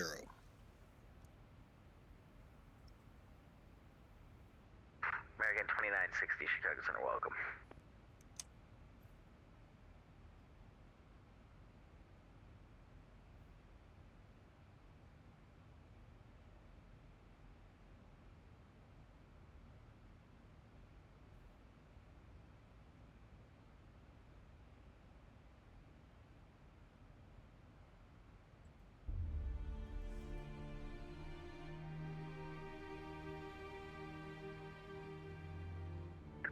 United 230, clear direct holes, cross holes at and maintain 12000, the O'Hare altimeter is 2999er. Clear direct holes, cross holes at and maintain 12,000 and 2999 for the altimeter of United 230.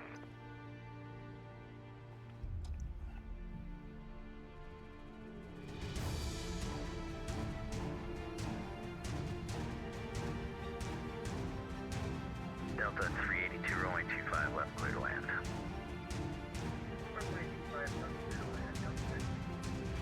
Southwest 2593, clear direct sails, descend and maintain 4,000. 2593, direct sails, 4,000.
Yeah, affirmative, you can call them on, see, 118.75. Alright, 1875, It's, 075.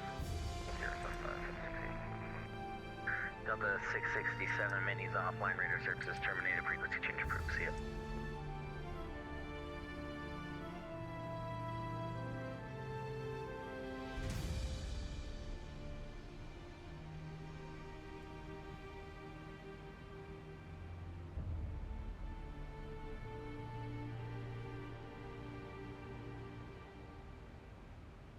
Chicago Center, clear of runway 25 left, Delta 3.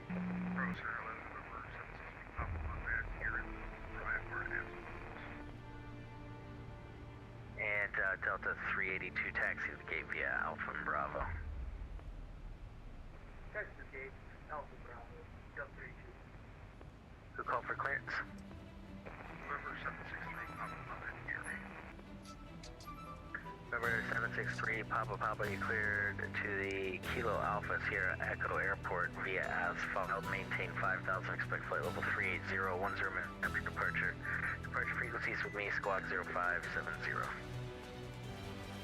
Alright, cleared is now SAS 5,000 at 10, I'm sorry, 3810 and 0570 departure. Yeah, readback is correct. I'll throw an ATC up for you. Advise ready for taxi.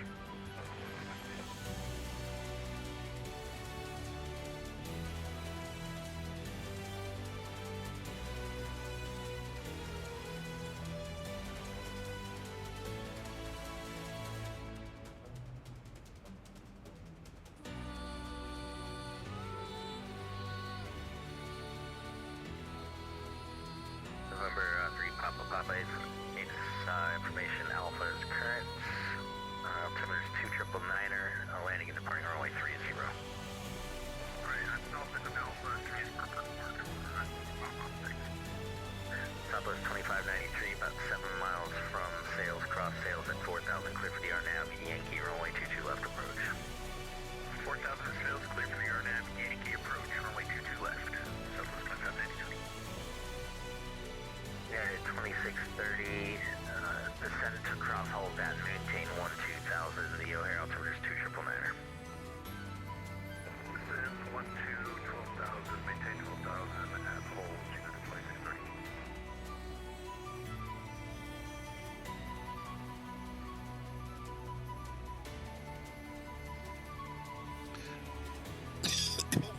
Sounds like things are starting to get a little busy there in O'Hare.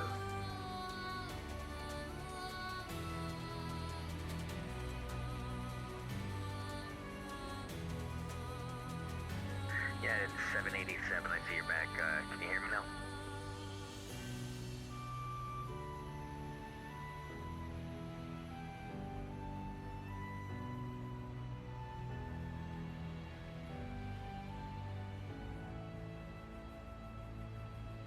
And Chicago Center, Southwest 680, holding short 22 right. Any chance we could hold short really quick to get some pictures?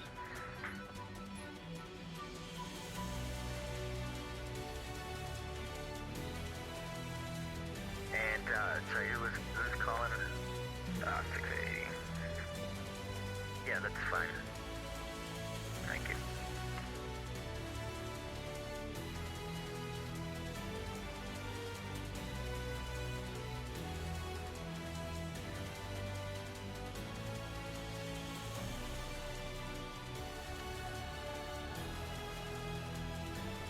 Southwest 780, or sorry, United 787, radio check.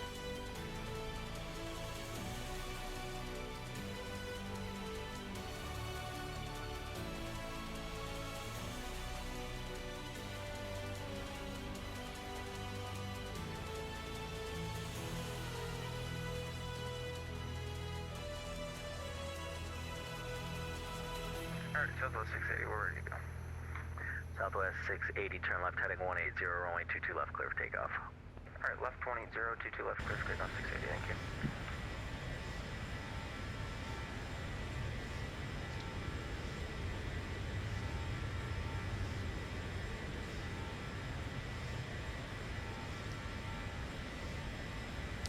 All right. I got a feeling we just crossed into Michigan. Nope, not yet. Saw the water and thought that was it. Ah, there's Chicago. There's Southwest 2593, traffic departure priority arrival, runway 22 left, clear to land. Copy, traffic departing prior to us, runway 22 left, clear to land, Southwest 2593. Southwest 680, traffic on a 5-mile final. Roger.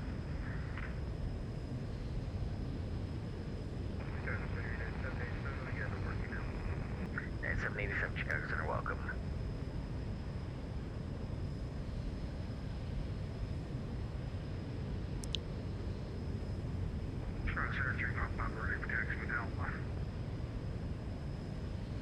Number 3 Papa runway 30 taxi via Alpha. It's gonna say dead Chicago, but Chicago is way south of us. More like Green Bay, Appleton, Oshkosh. Chicago Delta 63, Foxtrot, flight level 320. Delta 63 Foxtrot, Chicago Center, welcome.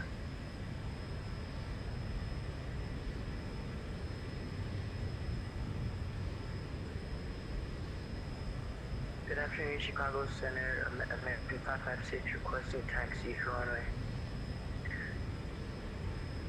American 556, roger. Let's see here. Runway 28 right, exit the north. Taxi via right turn Golf. And Tango Tango Alpha. Alpha 10 in November. American 556, taxi runway 28 right. Take a right on Golf, Tango Tango Alpha, Alpha 10, and on November. And American 556, make it 28 right at November 5. 28 right on November, and right on November 5 for, American 556. Stop at 680, radar contact, climb, maintain 15,000, clear direct to Cedo. Alright, 15,000, clear direct to Zibo, 680.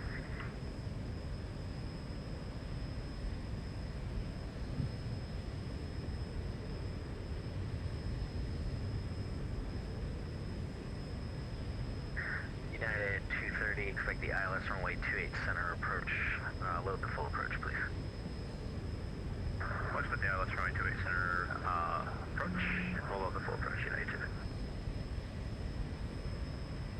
All right. And Southwest 680, can we get like 5 out maybe? Southwest 680. Yeah, climb, maintain flight level 360, resume normal speed, then that's approved. Alright, 360 normal speed, 680, thank you.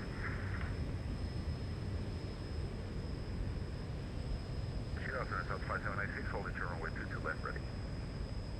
Roger, hold short, runway 22 left, landing traffic. Holding short.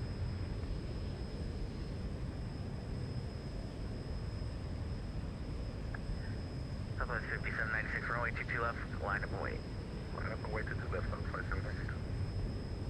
Southwest 2593, okay, contact ground 118.07. Ground on 07, 2593.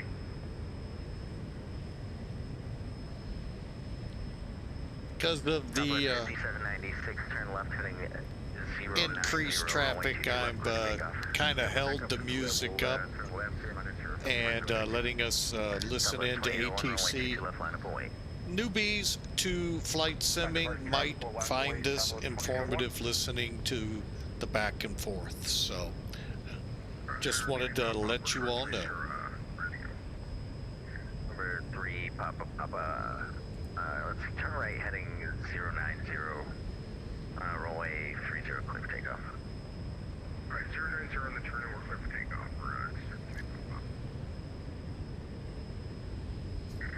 United 230, clear direct Linda, join the runway 28 center localizer, descend and maintain 900,000.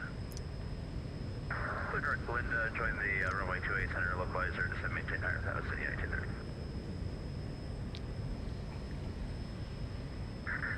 United 2630, expect the ILS runway 28 center approach, and load the full approach, please. Roger, we'll expect 28 center approach, we'll load the full approach, United 2630. 556, just confirm you gave me 28, right? Roger, 28 right at November 5. 2 right, November 5, thank you. And, yeah, I told you to enter or exit the north port, though.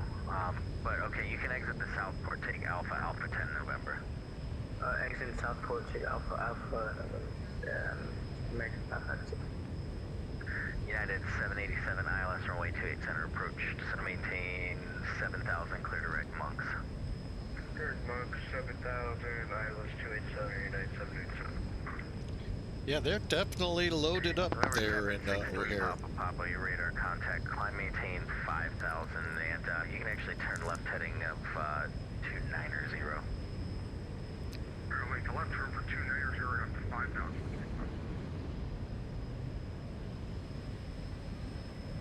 Southwest 5796 radar contact, climb maintain 15,000. Maintain 15,000, Southwest 5796. Southwest 2801, turn left heading 090, runway 22 left, clear for takeoff. Left 090, 22 left, clear for takeoff, Southwest 2801, thanks. United 230, 20 miles from Linden Crossland at 9,000, clear for the ILS runway 28 center approach. Center, 28 center approach, United 230. United 787, clear at Georgia. United 787, disconnector, stupid, any build's not working. Roger, we'll see ya. Southwest 5796, clear direct Lukey, climb maintain 15,000. 15,000 there at Lukey, Southwest 5796. And Southwest 5796, you can climb maintain level 370, resume normal speed. Normal speed, climb maintain 370, Southwest 5796. Chicago, United 277, heavy, ready for taxi, runway 22 left. United 2770, it's gonna be runway 28 right, November 5, taxi, exit the Northport, taxi via Golf Tango Tango Alpha 10 November. Switch up to 22 right, Golf Tango Tango Alpha, and is it Alpha 10 November? Yeah, it's Alpha 10 November, it's 28 right at November 5. 28 right at November 5, United 2770 heavy. And Southwest 680, we're back. Southwest 680, Roger. Chicago Center, Southwest 2801 to Airborne, 2,500 for 3,000. And Singapore 24 radar services terminated, frequency change approved, have a good one. Frequency change approved, Singapore 24, good night. Southwest 2801, your radar contact, climb maintain 15,000, clear direct Lukey. Climb maintain 15,000, clear direct Lukey, Southwest 2801. November 3, Papa, climb maintain 15,000, now clear direct PQ. 15,000 direct PQ for 3 Papa. All right, you can hear the banter, what the talk is like when you're trying to navigate the airfield or in the air. So that's why we've stayed a little quiet. Climb maintain level 370. Climb maintain 370, Southwest 2801. And Center, Limburg 4039 with you at O'Hare. We have IFR2 Cedar Rapids. And PDC's on the way. Boy, that's a long flight. That's a long flight. Oh, man. American 556, can you please just get me on taxi instructions one more time? Sorry about that. Yeah, United 556, take your second right on Alpha 10, and then when it dead ends, make a left, and then it'll be your second right onto November 5. Take second right on Alpha 10, then at the dead end, take the left, and then right on November 5 for American 556.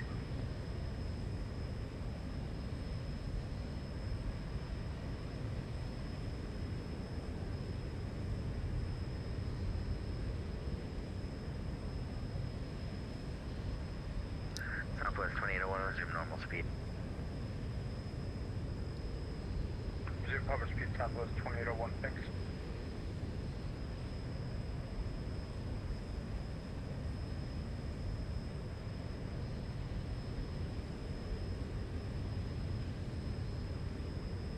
All right, well, things have changed yet again. New York Center is now down. So once we United 2630 clear vacate from the Tooting Center localizer. Chicago, at this moment, no more ATC to LaGuardia. We'll see what happens as we get closer.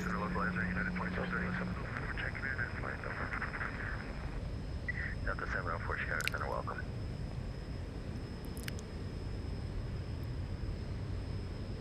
All right, we are coming over the state of Michigan now. Yeah, 2630, 2 full miles from Linda, cross Linda at 9,000, clear for the ILS runway 28 center approach. I'd say we're near Traverse City, but we're not. We're more to... Number 3 Pop Papa, climbing tape level 380. 3803 Papa. Actually, I'm not 100% sure. Been all over that state in the semi, but I can't really pin down where we're flying over. Doesn't matter. Just put your hand up, and there's the mitt, and we're flying over it.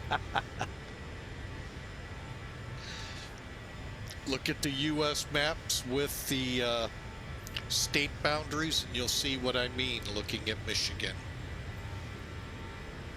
Or, better yet,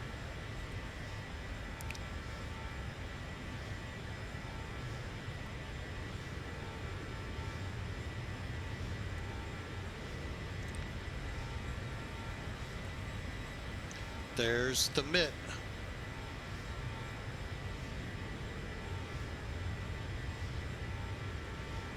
If you look at it, it does kind of, and that's how people say, I live like right here on the mitt. Why is my mouse not showing up? Kind of, sort of, maybe. To right, American 556.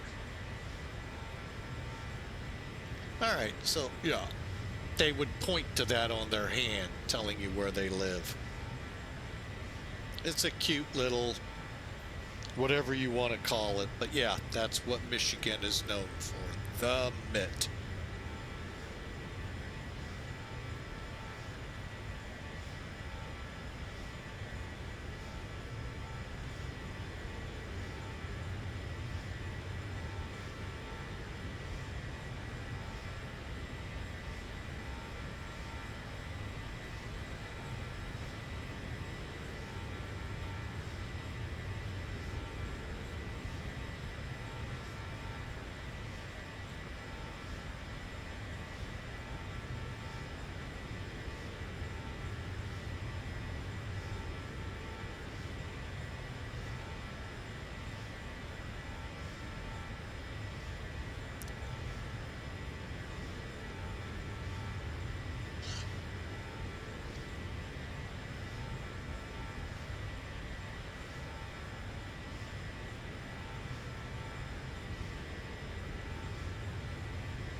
American 556, Chicago Center, flying runway heading 280, climbing through 2,100 feet for 5,000 feet. American 556, repair contact, climb maintain 15,000. Climb maintain 15,000, American 556.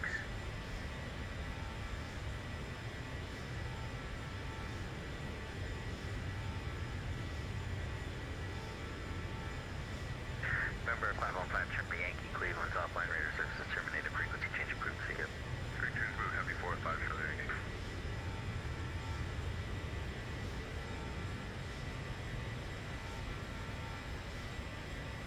American 556, clear direct PQ.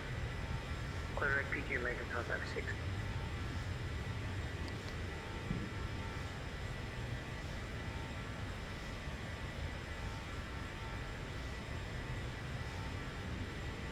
American 556, climb maintain flow level 360, resume normal speed. Climb maintain flight level 360, American 556, energy normal speed. United 230, the winds, 220 up 4, runway 28 center, clear to land. 28 center, clear to land, United 230.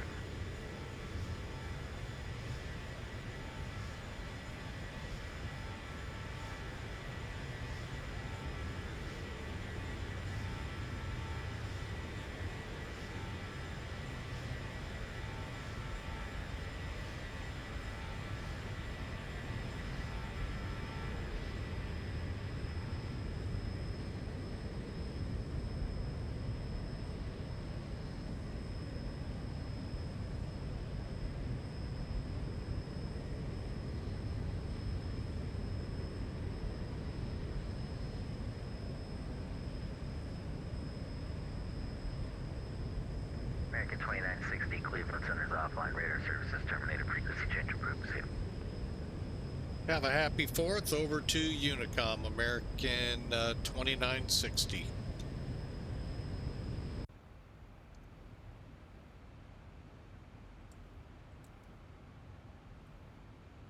All right, for now, that's all the ATC we have.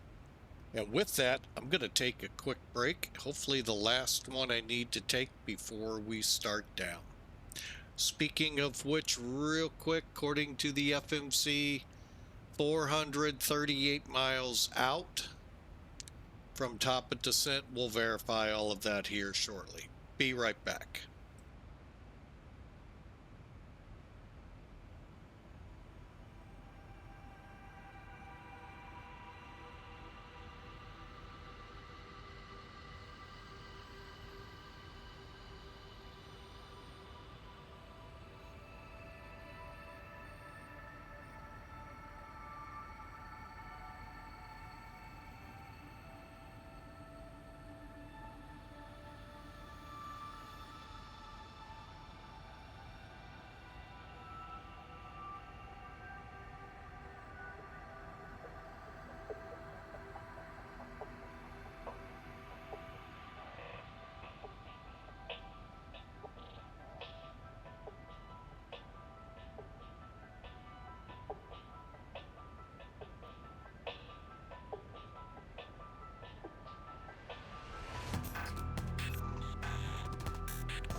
All right. Hey, Hawker, welcome in with all the emotes.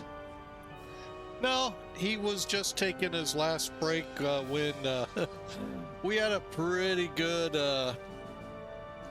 lightning strike nearby. Had to check in with the family. They were swimming at the sister-in-law's place and make sure everyone was okay. And they were, but they are out of the pool now.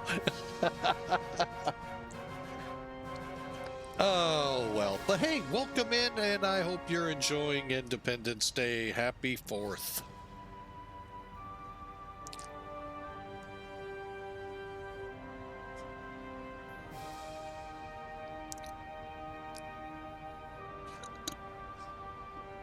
All right. I think I can go back to my phone now.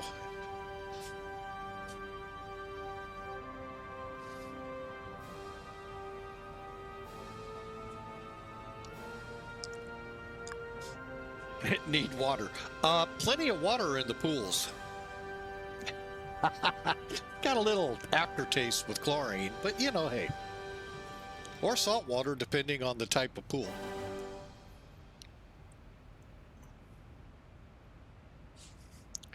All right, let's start looking at this flight. I'm going to go ahead, put things on hold with the music. Let's go down here. All right, we're 360 miles from top of descent. Let's verify that real quick. Okay.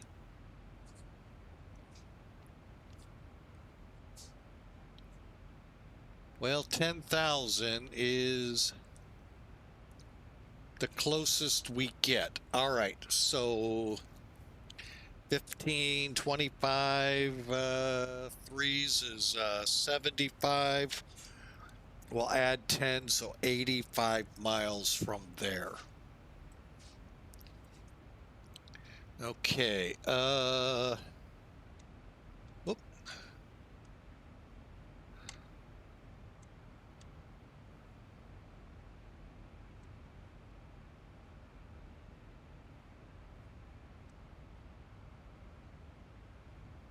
Okay, just working our way back.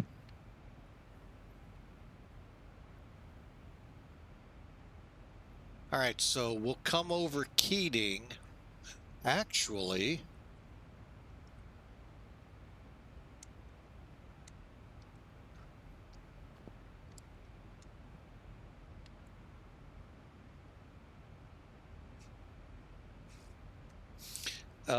we'll stay at 35. We'll begin our descent shortly after crossing so that we can, I didn't realize upstream we had ATs, not at or above. So Mark and Biley. Mark at 18,000, Biley at 13.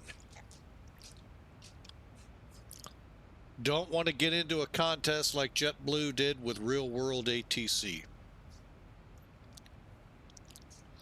It is on YouTube if you ever want to hear it.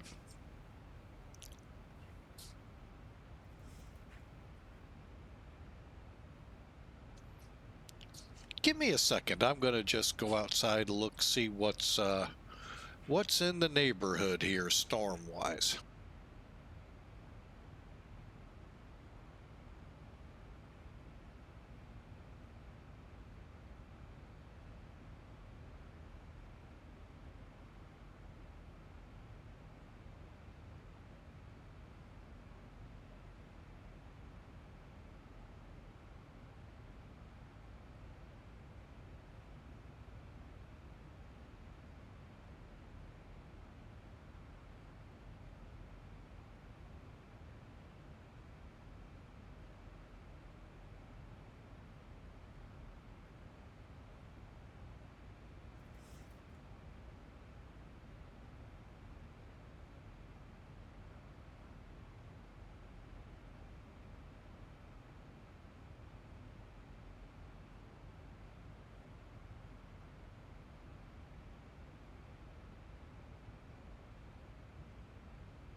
All right, I'm back with you. I am going to drift 1 second here.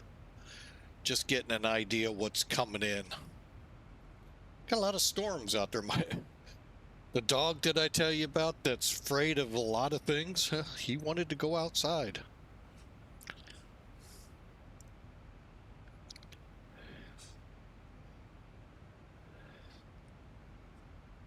Okay, hang on here.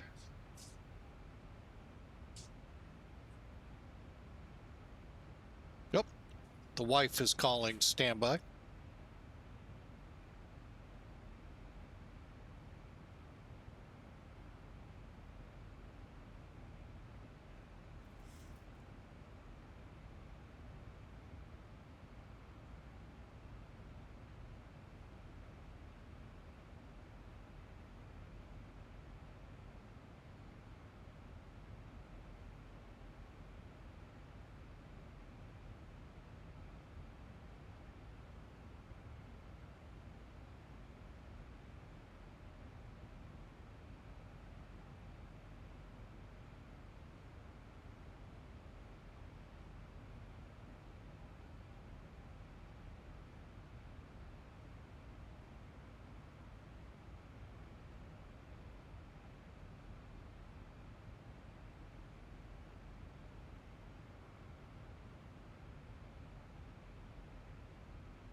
All right, folks, sorry about that.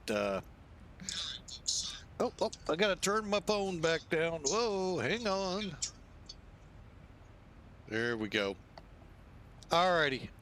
Yeah, we got storms moving in. Wanted to check on the family, make sure they're okay with the pool. Yeah, it's not looking good for pool day. And so if you're looking for bad weather, you know, KBLV, Kilo Bravo Lima Victor, might be a good spot for the next hour or so. Anyway, let's get focused on what we have ahead of us here. So my game plan is just after Keating, we're going to drop to 18,000. Well, let me just show it to you. Bring on the Thunder Boomers. Yes. And boy, have we've had our fair share this year. Oh, but anyway, let me bring charts in. All right, so you can kind of see our arrival here. Why is it not? Oh, I see what I did. Okay. I was trying to figure out why it was not loading up properly. All right, so we're going to come in from Keating, ETG, progress to Milton on the Milton 3, I believe Milton 4 arrival. Drop down here. There's Mark at 18,000. Billy at 13. Beauty at 10,000. Now, my game plan is 5 to 7,000 by Proud or Apple.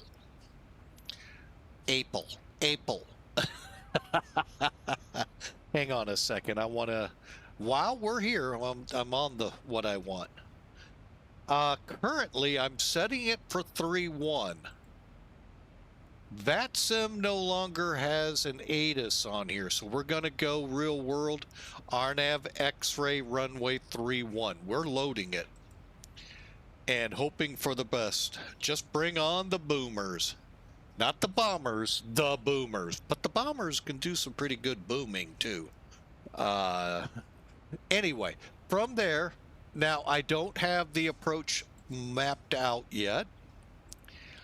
But let's do this. X-ray. I believe is, let's look at the chart. Yeah, X-ray. That's what we want. Wait a minute. We're coming off. Wait a minute.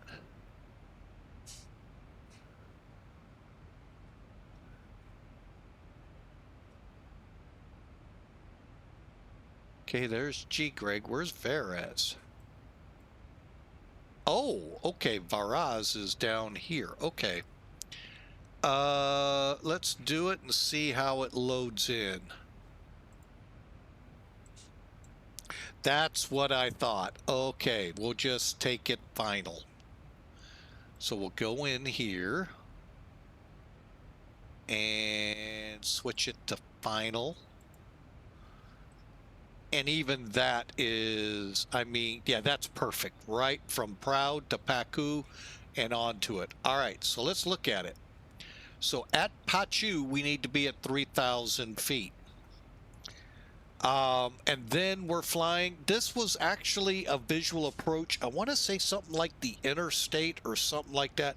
A couple of people a year or two ago asked me to fly this particular visual. The visual is no more. However, it is this RNAV. And I think it's an RNAV RNIP on top of it. No, it's just an RNAV. Okay. So we'll fly it per the chart here. All right, so get your pens out. Here's the frequencies. If LaGuardia Tower is, or a center or approach, or the actual tower is not up, we'll be on this frequency. It's an RNAV. Our final approach, which is not very long, is 314. G-car out here, 2,200 feet. Our decision altitude is 1,160 feet. Let's verify a couple things. Okay, winds 350, 21 minutes ago at 9. That's not a problem. 10-mile visibility, not a problem. Few clouds at 5,000, scattered 15. Ceiling is at 25,000 feet, so we don't have to worry about not being able to shoot it. And then you can read the awesome missed approach up the, is that the Hudson or, yeah, that's the Hudson. And then out to Yeoman to hold. All right. Again, LaGuardia. If you're not familiar with this airport, 2 short 7,000 feet runways. Not that it can't handle some heavies. It actually had L-1011s going in and out of this back in the day of them. So it is possible, just like, hey, if you don't know about it in Rio, Santo Dumont is like 4,000, 5,000 feet long, and they have A320s and 737-800s in and out of there. So they're doable. You just got to push full power and come in, you know, all that fun stuff. You got to do that pilot thing. All right. So, and we'll plan. Let me go ahead, put that chart in there right now. Parking.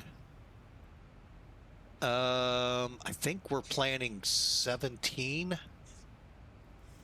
I'm not sure where that is. That doesn't sound right now. Hang on. We'll look it up, but we'll park it for now down there. All right. So that's our approach, folks. So once we pass ETG, in here we'll start our descent to 18,000, 10,000, or 13, 10,000, down to about 5,000, 7,000, and then we'll set up for the 3,000 to start the approach.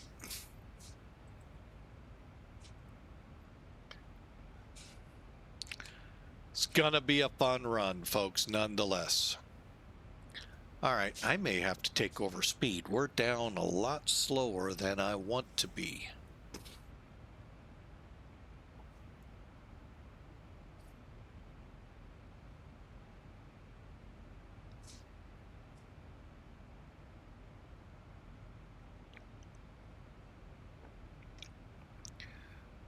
And Hawker, from your perch up there, quit sending us these storms. That lightning strike was pretty close.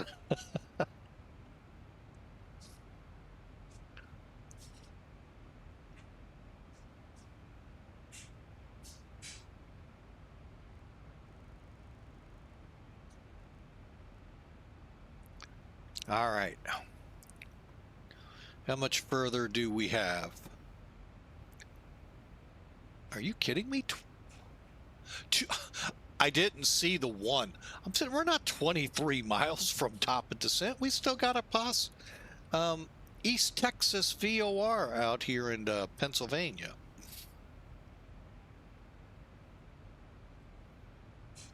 All right. But let's do take a look at the checklist. All right. I am going to go ahead and get our winds. Oh, wait, we got to put the approach in.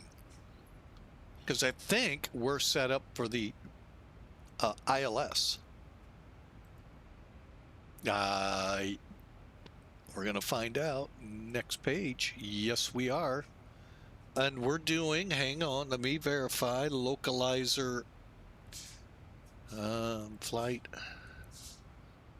They want us on the local RNAV 31 X-ray.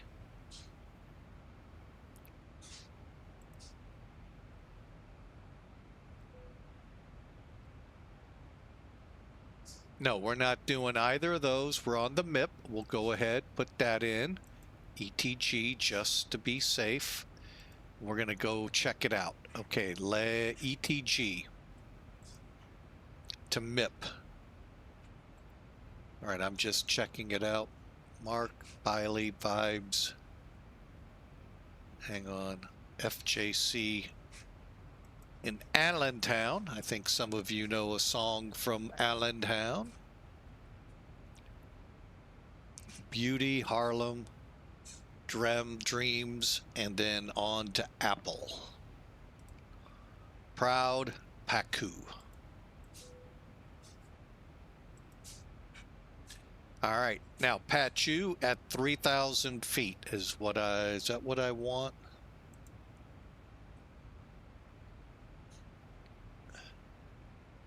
No, what I'll do is this. To 500 there.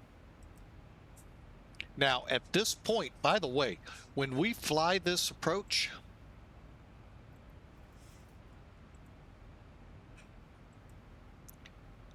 we're going to be no faster than 180. Matter of fact, by Jackar or Daryl, I'll be at land at our approach speed. And when we roll out at DC track, 1 mile to the runway. So we got to be ready. And that means we're descending all the way 2,200, and then we begin our, I think it's a 3.2 degree drop. So we got to get down there so we can come around and make the landing. We should be able to see the airport, though. That's the one thing we should, if the METARs match up.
Okay, just doing some work behind the scenes here. All right, so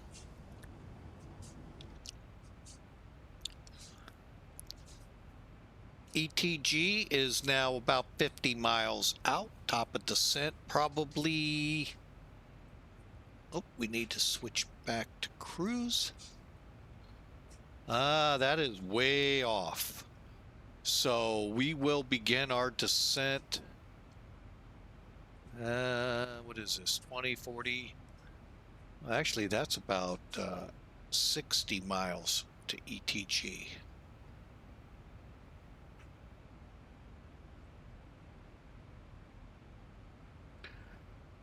All right. So, ooh, not good.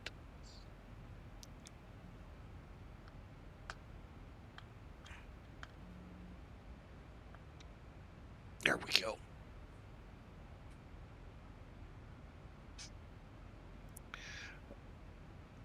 So we are about ready to start in to New York City with 0 ATC. That's fine. So we said 118.7. Let me verify that. 118.7. So let's come down here. For now, start there.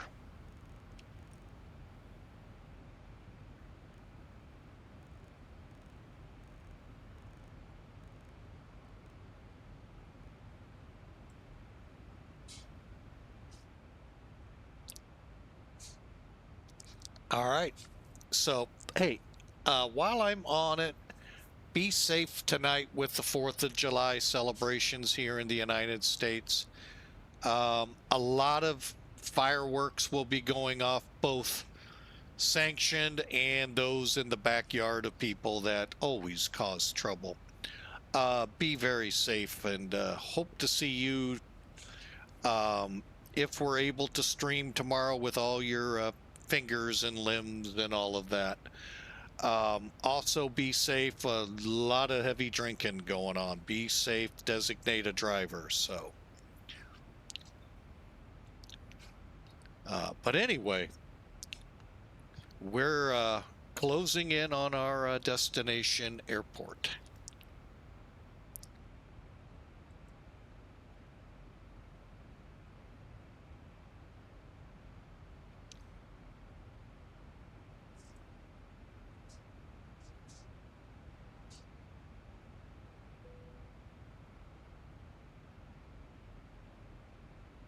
Okay, we got some traffic ahead of us. Looks like, what is that? 747 200 headed to Los Angeles.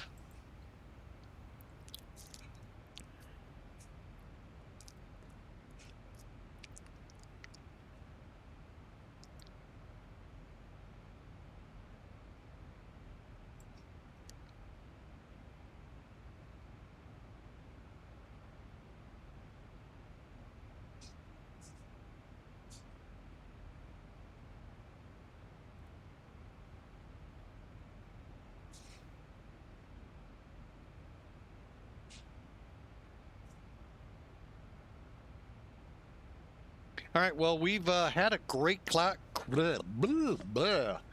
I think it's time the pilot handed it off. No, just kidding. We've had a great crowd on this great 4th of July flight here on Twitch. Also will be uploaded to YouTube. So if you're new to Twitch, if you're new to the channel, you like what you see, we would love for you to hit the follow button. If you're watching this on YouTube, we would love for you to subscribe to the channel. And if you like, give us a thumbs up. And if you have to, give us a thumbs down. Hey, I got big enough shoulders here that I can carry the load. So, but yeah, we'd love to have from you. And if you have had any questions, comments, over on YouTube, you know, down in the comments section. On Twitch, you can use the chat box, or come over to Discord and let me know you're there, and we'll bring you up on voice and talk to you. Auto ATC, I really am not a huge fan of this. But it's telling us we got to come down to 33,000. We shall comply. Compliance.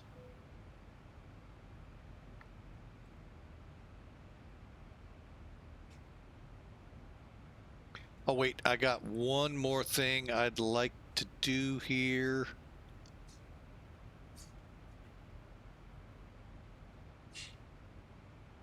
Oh, wait.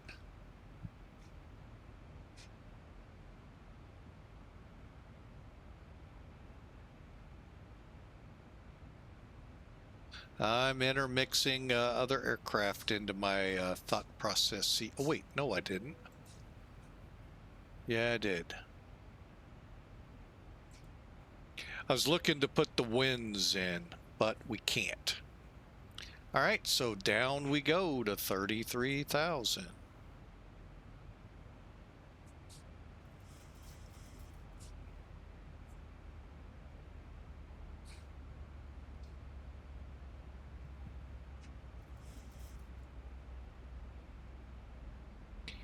All right, engine starts are still in continues. Fasten seatbelts above 15,000 feet, above 10,000 feet, turn the landing lights on. That is our thing for now. Ooh, minimums. Minimums. 1160. All right, hang on. This one's gonna be fun.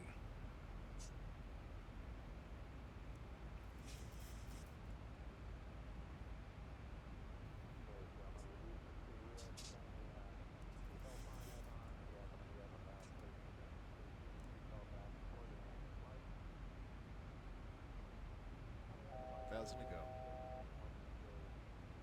1160. Boom. There we go. That's our minimums for this approach.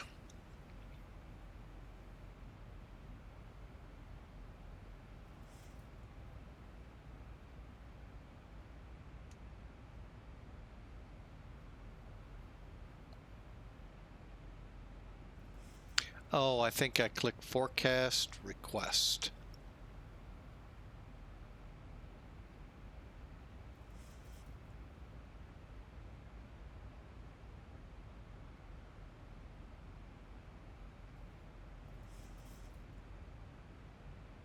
All right, we do have some winds to load in. We'll execute.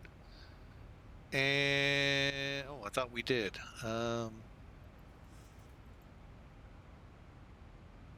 right.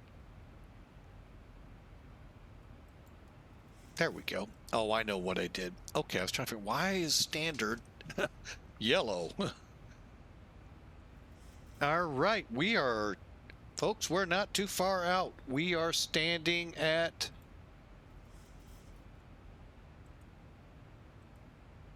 let me get the boxes back up for you. Got about 30 minutes or so to LaGuardia. Good time to put a prediction in.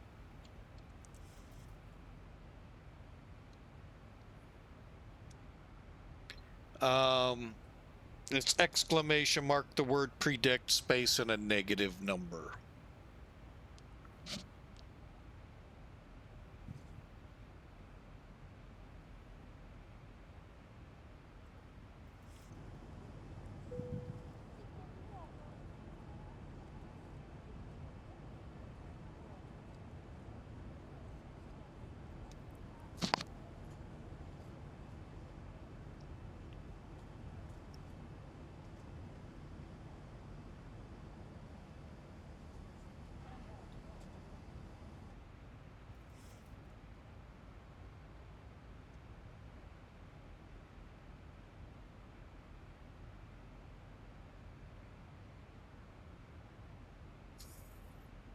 All right, 33, change that up a little.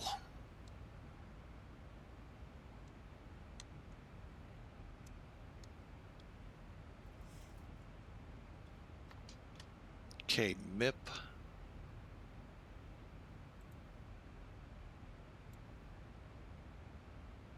$1092.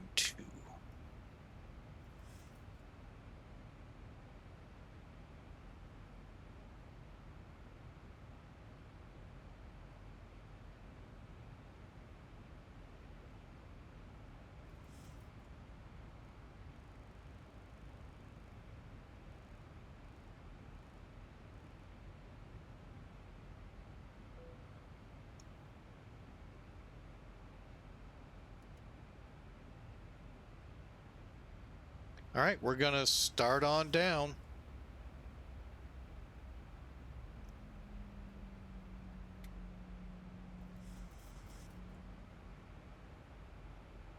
I know we haven't looked at this map a lot, and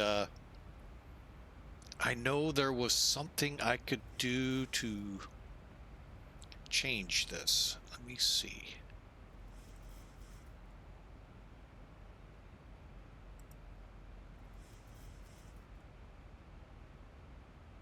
I can't remember. Oh, well.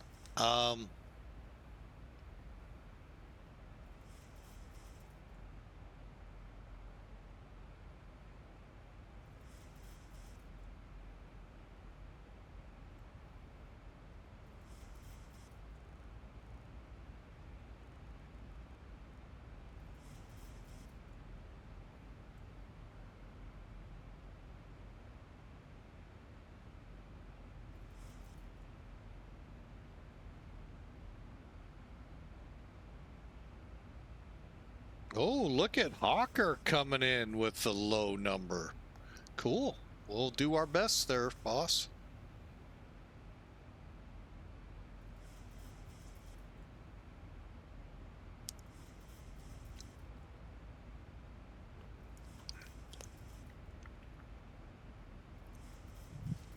One thing I'd like to iterate. Oh, wait a minute here. I want to do one thing. 314. Granted, it's only a mile, but it gives me something to give me an idea for the airfield. That lightning strike that I talked about, that actually many members of the family were in the pool. That wasn't far from us. I'd say a mile, 2 miles tops. That is why they say those thunderstorms were good 10, 15 miles away. You hear thunder, just get out, because you never know what lightning will do. And lightning kills more people every year in severe events than anything else. So take it, I know, oh, there goes my pool time. It's better to be able to say that than not to say a word. So take heed. When you hear thunder, it is time to get out. Actually, it's about 10,000 toasters in a bathtub.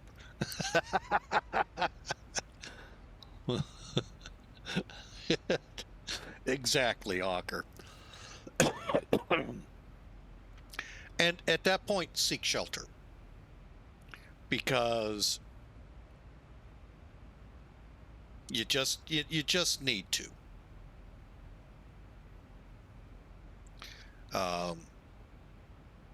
Most of these summertime storms like this that blow up Blossom don't stick around long. Not to say they can't, but they usually don't. So take the time. If you hear thunder, get out. I mean, that's why your city type pools blow the whistles and get you out when they hear thunder, if not long before then, because they're watching the radar. Which, by the way, you're not, because you're out having fun.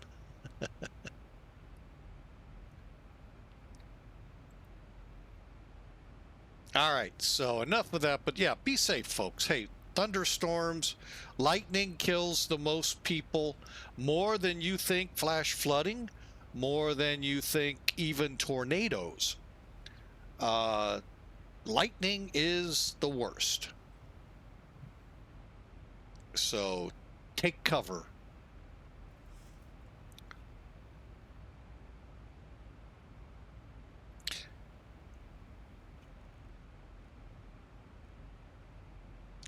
All right, we're closing in on MIP, 13 miles out, and we are way and not descending as prescribed.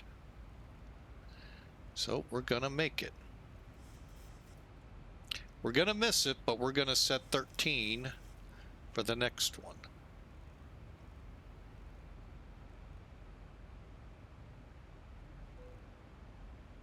Oh wait, that's Mark. Oh, my bad.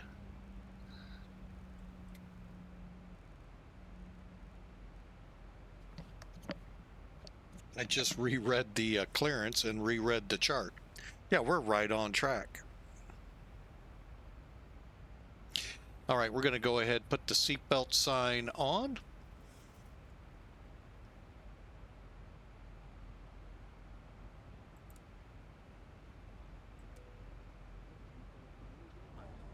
Please be seated and fasten your seatbelt.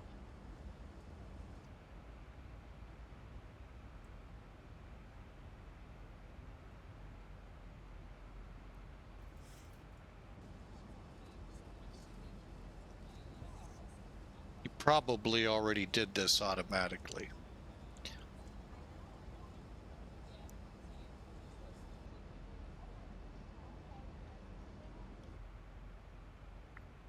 All right, well, we're gonna make Mark by 18,000 and 280. There are no speed restrictions, by the way, on this arrival that I saw. Let me double check. Yeah, they're just altitude restrictions.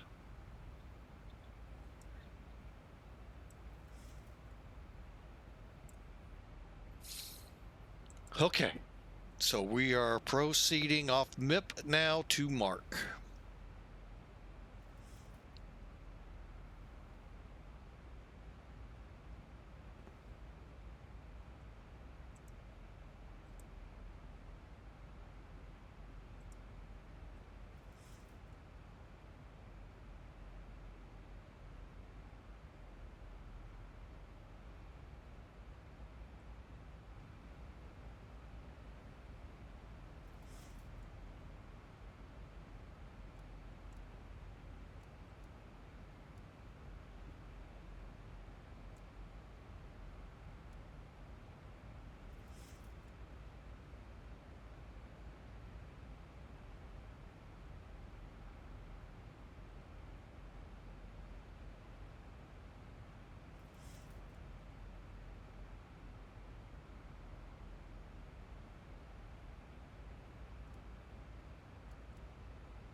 Okay, what I put it now, there is no ILS for runway 31. It's just a localizer.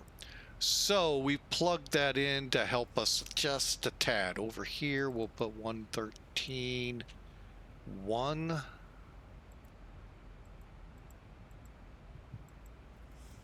But we'll keep it down low until we're ready to set up for the approach.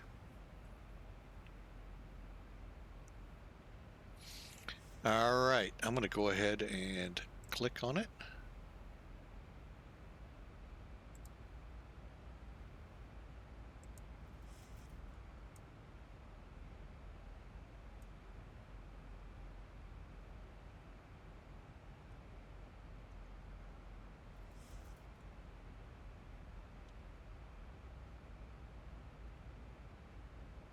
Thousand to go.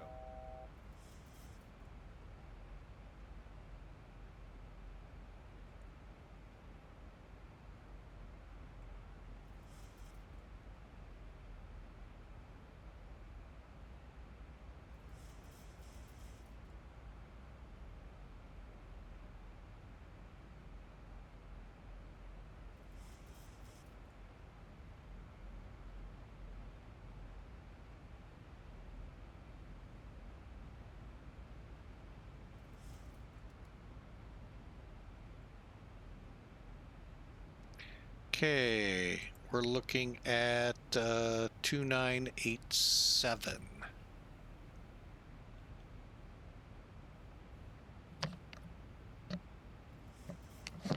and down to 13.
All right, we are starting our descent. Let's start slowing up a little.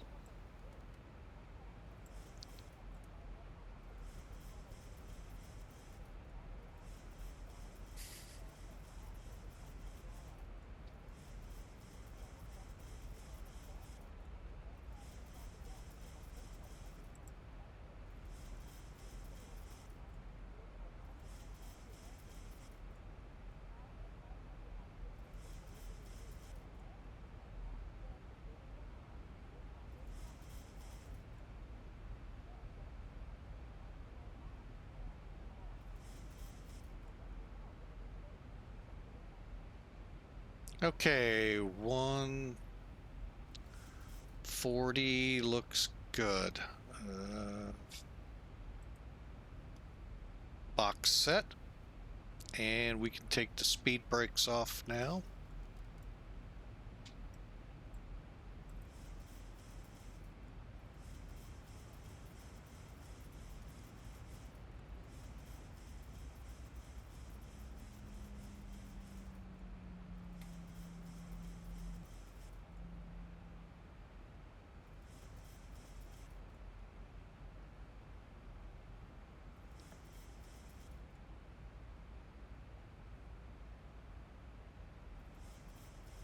All right, now off of, where are we at now? I forgot which one. Biley.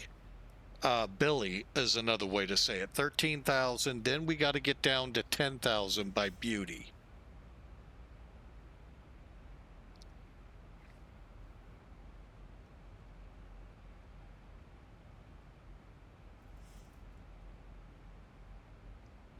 Now this gives us 21, nearly 30 miles to drop 3,000 feet. So it's not as drastic. But basically what they're doing is starting to get aircraft in position in case they all are shooting the RNAV. I'm going to go ahead and check something here real quick. Okay, we still are on.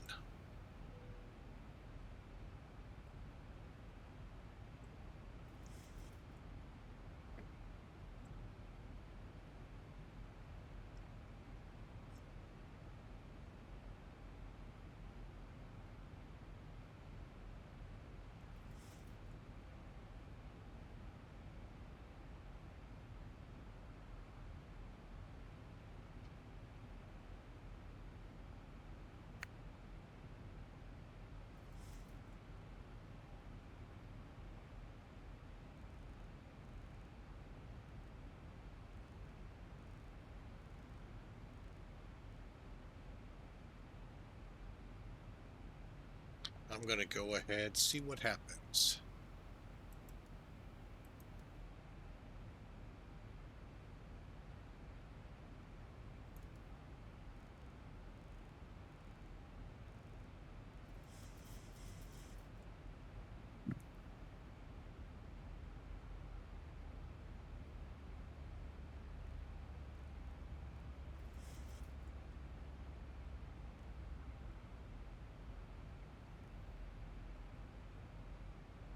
Perfect.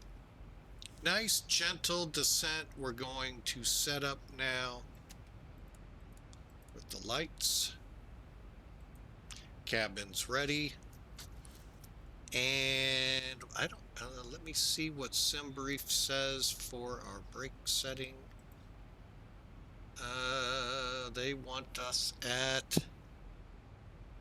brake, what are we braking at? Auto. Let's go 3.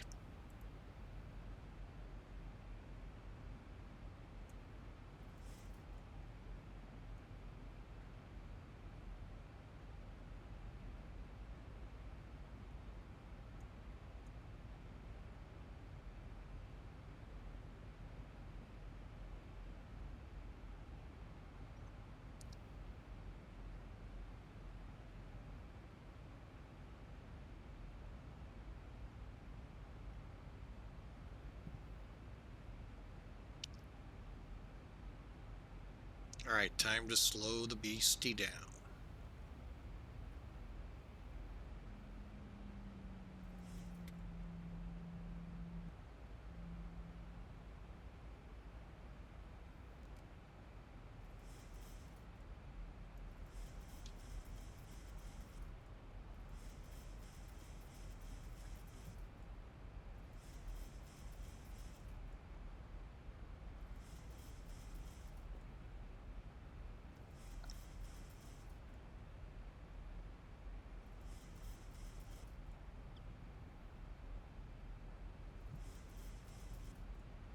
Okay, and we are going. Okay, our minimums are set.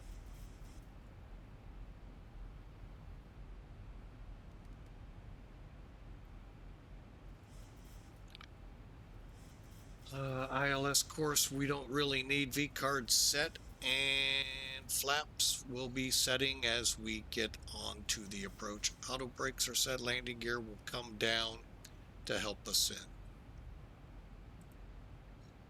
1,000 to go. Okay, approach speed for this flight will be, we'll call it 145, no more than 150, and we'll come off as we're coming around for the ILS. Going to slow us to 130 or 140. Take over with the speed if we're not already, and the aircraft.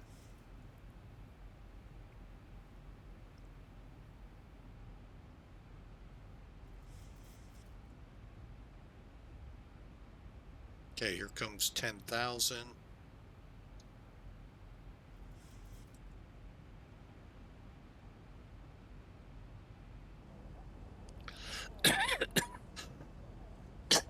Sorry about that. Oh, didn't mean to cough in your ears.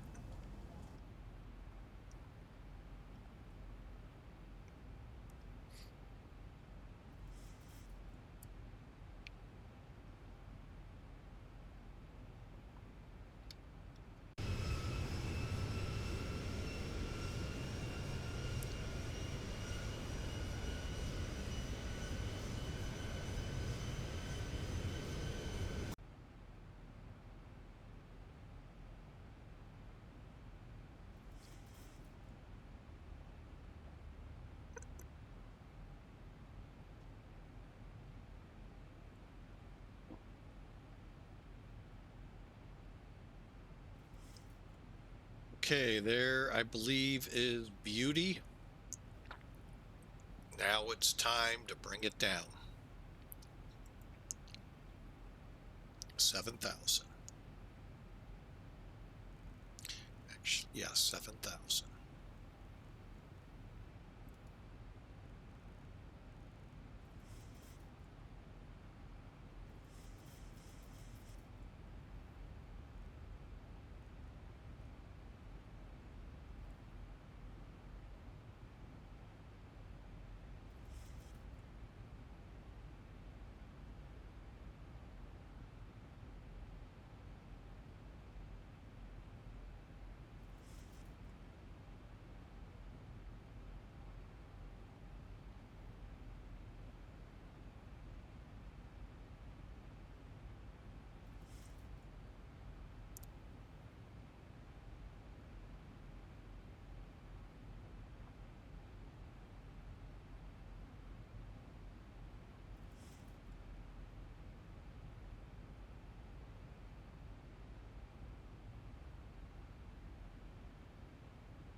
All right, let's take a look out the window, see if we can see anything.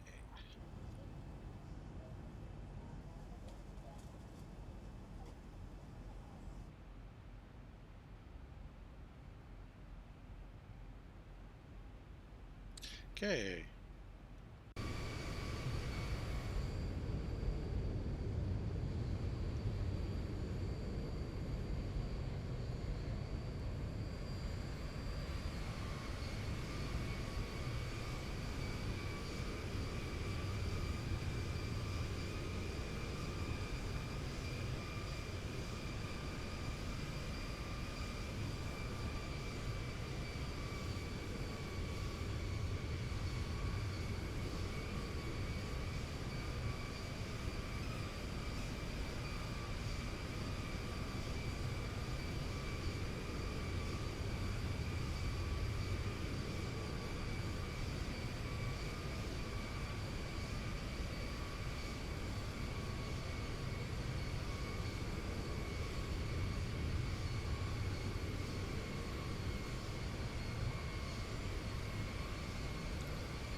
All right, here we go.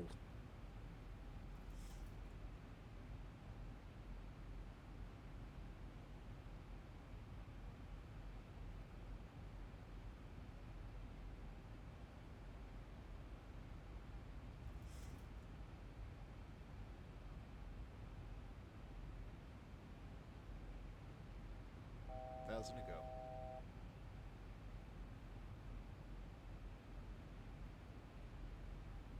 LaGuardia area traffic on Unicom. American 2960 approaching Dreams, getting ready to turn direct Apple for the RNAV, X-ray for runway 31.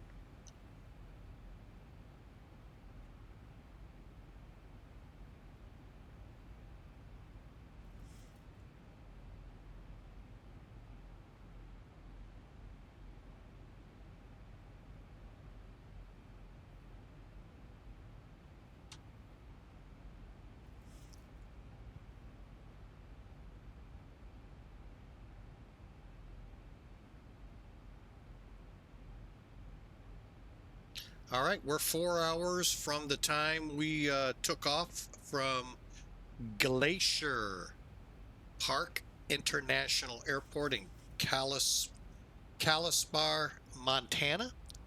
And we're about 5-10 minutes from landing at LaGuardia.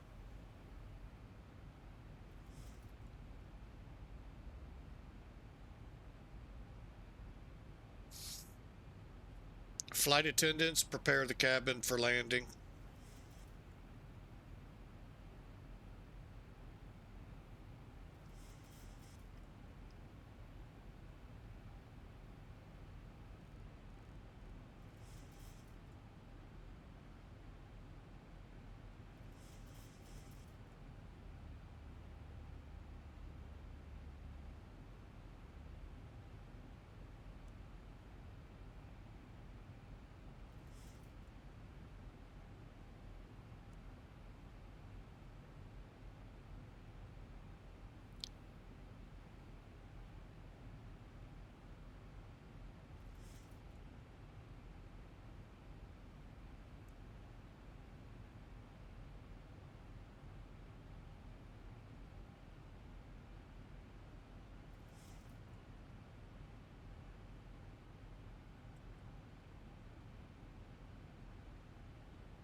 Okay, we have traffic ahead of us, an Airbus, so we're kind of curious what he's gonna do.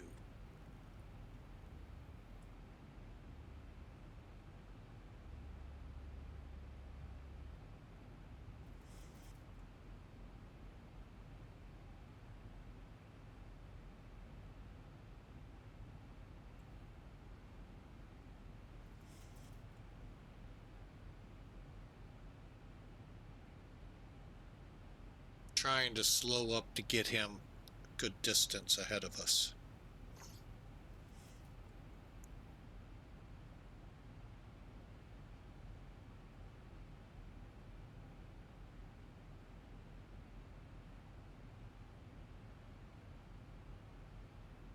New York traffic, Delta 430, approaching LaGuardia 04, runway 04.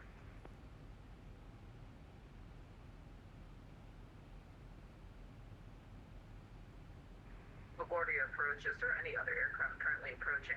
Currently TCAS is going on my end.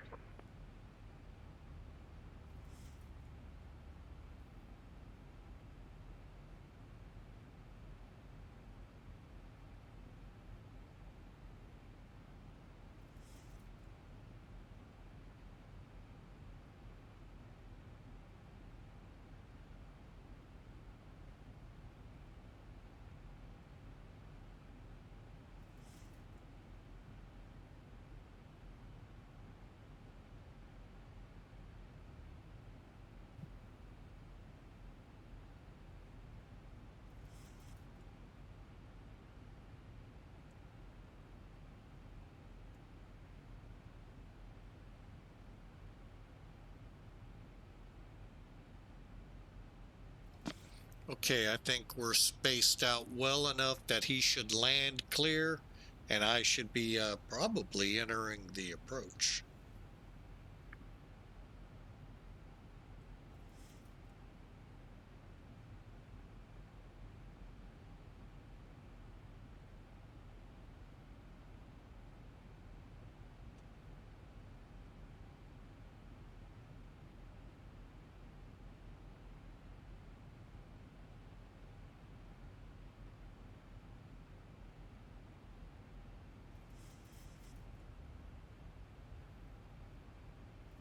All right, let's make our call.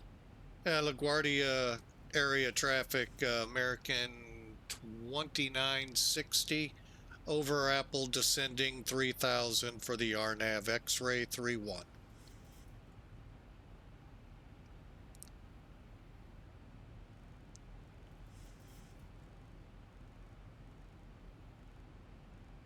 It's 3000 or 4000?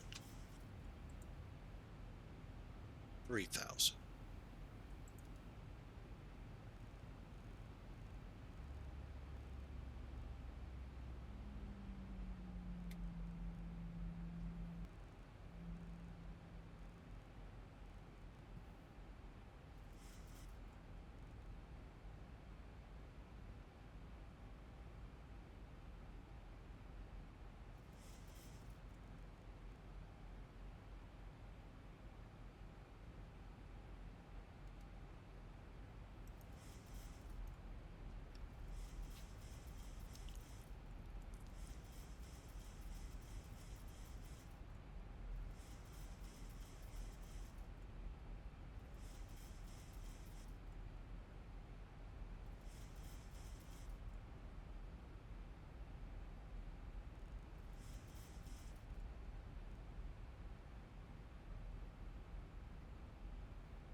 And last call on Unicom LaGuardia traffic, switching to tower. We're starting the RNAV approach for 3-1.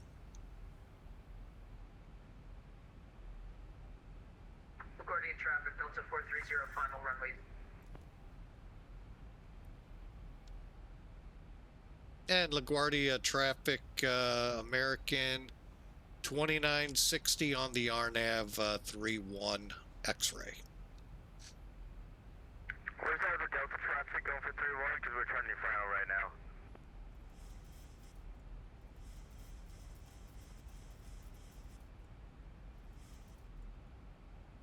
Other Delta traffic, you're landing runway 13 right now, I believe.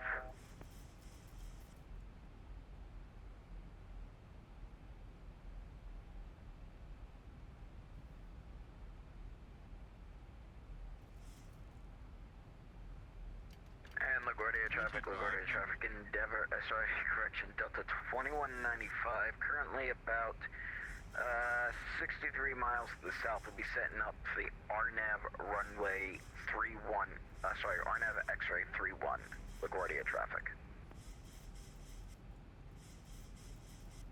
On LaGuardia traffic, Delta 525, final runway 31, LaGuardia.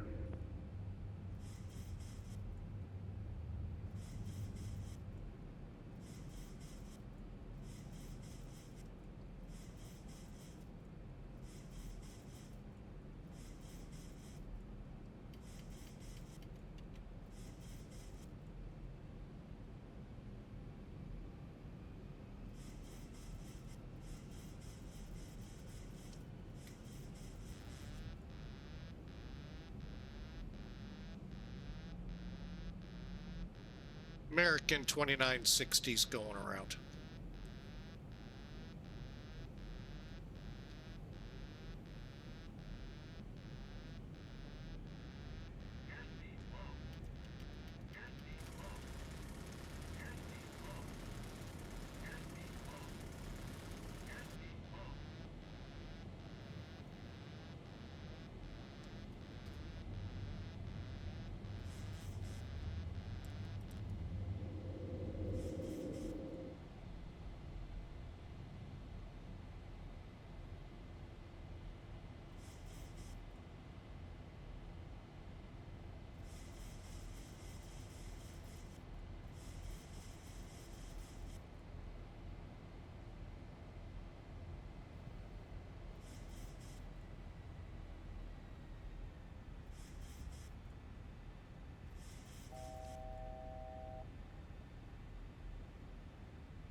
Thousand to go.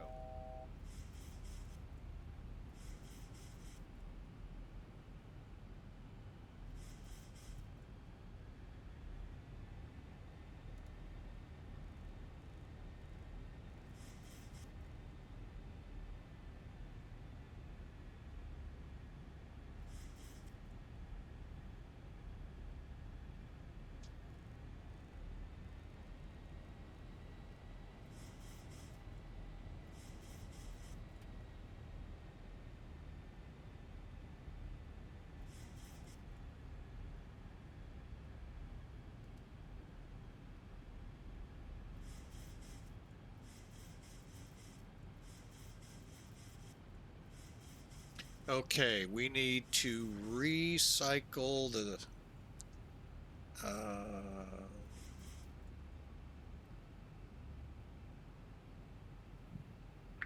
LaGuardia traffic, Delta 525, vacating left of 31, LaGuardia.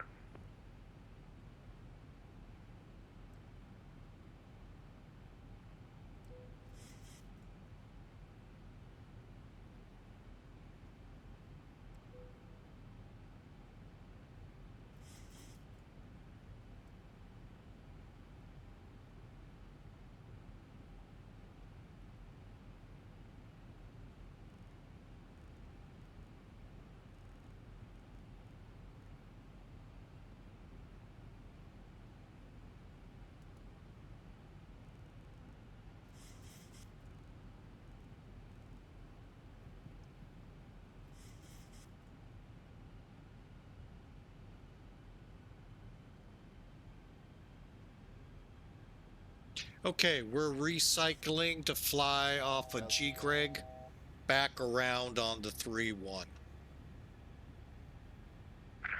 traffic, Delta 525, crossing runway 4 at Papa, taxiing to gate via Papa Alpha entrance 5 for LaGuardia.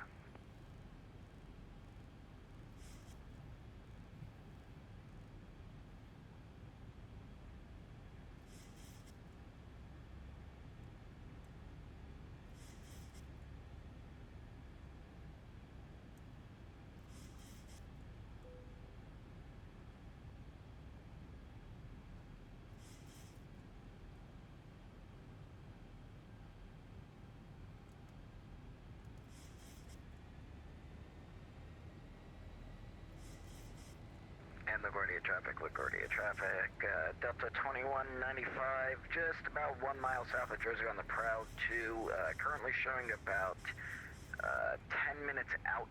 We will be doing the RNAV X-ray runway 31, LaGuardia traffic.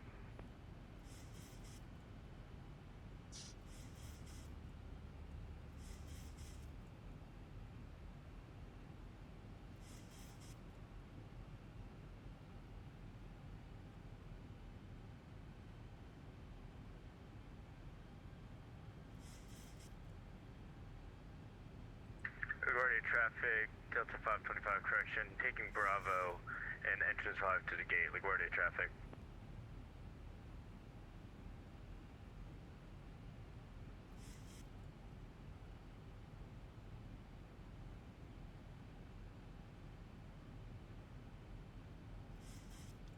LaGuardia traffic, American 2960 after the missed approach. We're direct G-Greg for the RNAV 3-1 X-ray.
All right, now the difference here on this approach.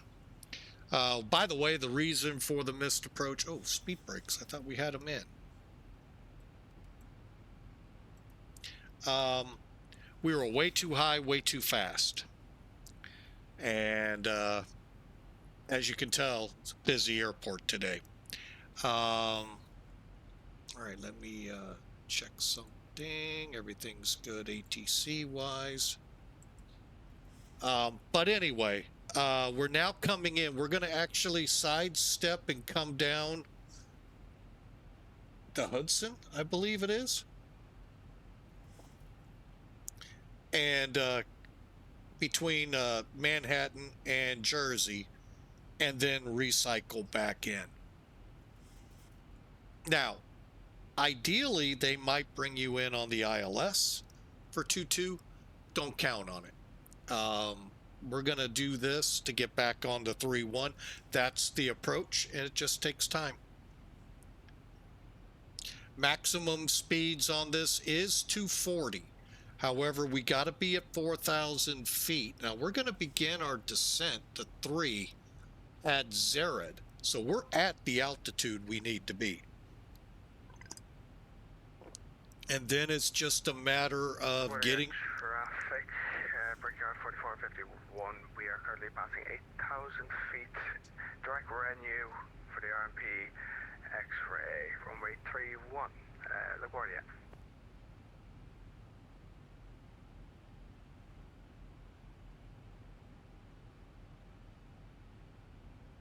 So... LaGuardia traffic, Delta 2195 on the RNAV X-ray, runway 31, LaGuardia traffic.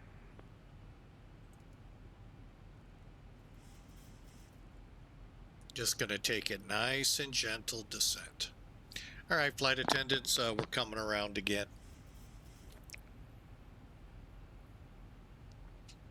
Brakes 3, 230.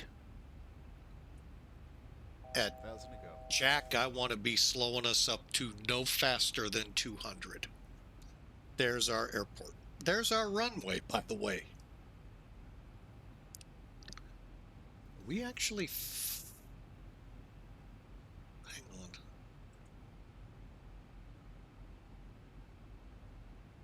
Oh yeah, we're actually flying it. Okay. I'm like, are we actually on it? Because the problem is when you look at the chart, you don't have the aircraft on that portion of the approach. So at Jackie, I will slow us to 200.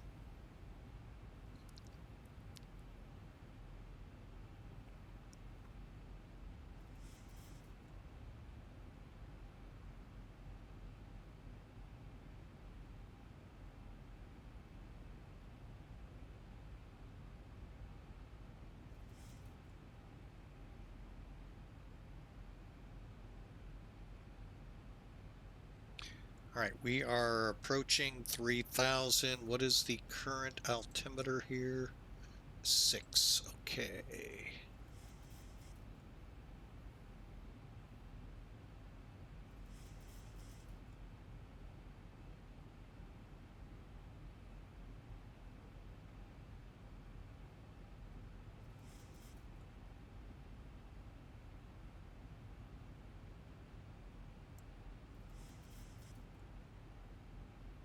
I lied. I thought we were going down the Hudson. I guess we're going down the east side? Oh no, we are. We're crossing over. LaGuardia traffic, Delta 2195 on the left downwind for runway 31, LaGuardia traffic.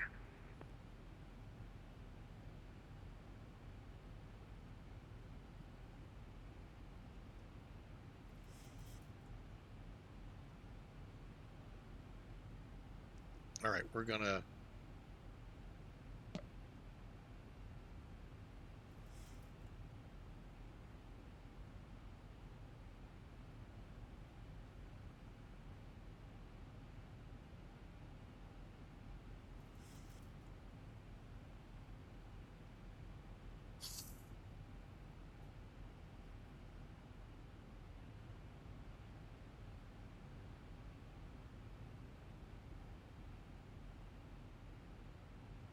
All right, let's begin our slowdown.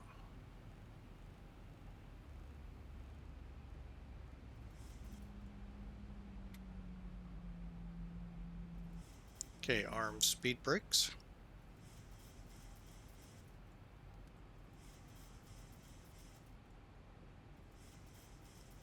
And LaGuardia traffic, American 2960 over Jackie for the RNAV 31 X-ray approach at 3,200 knots. LaGuardia traffic, Delta 2195 turning final, runway 31, RNAV X-ray, LaGuardia.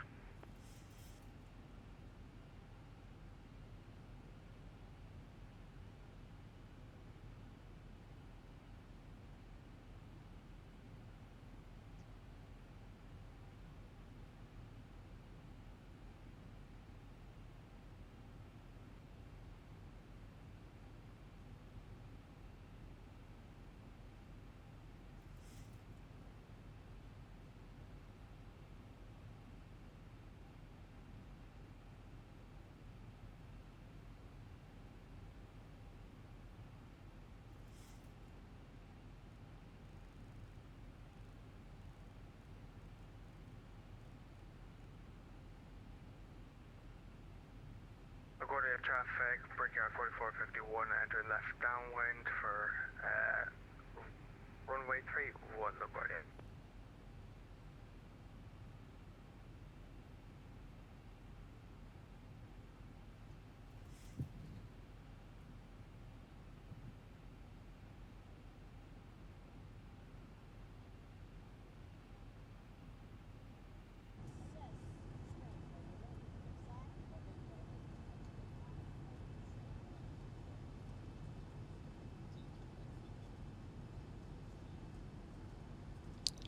And by the way, that is Newark under our wing. The new Dreswicki scenery.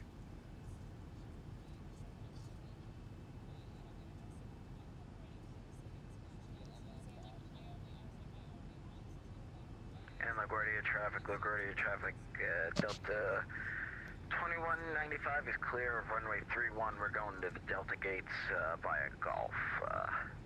I'm going to be crossing 422 here. 2195, LaGuardia traffic.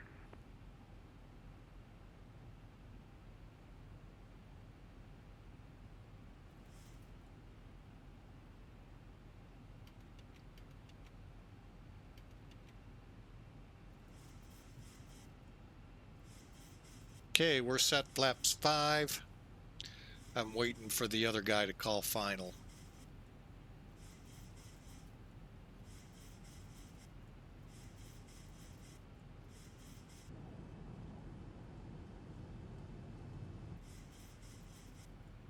LaGuardia traffic, breaking on 4451, turning finals, runway 31, LaGuardia.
LaGuardia traffic, breaking on 4450, one picket at runway 31, LaGuardia.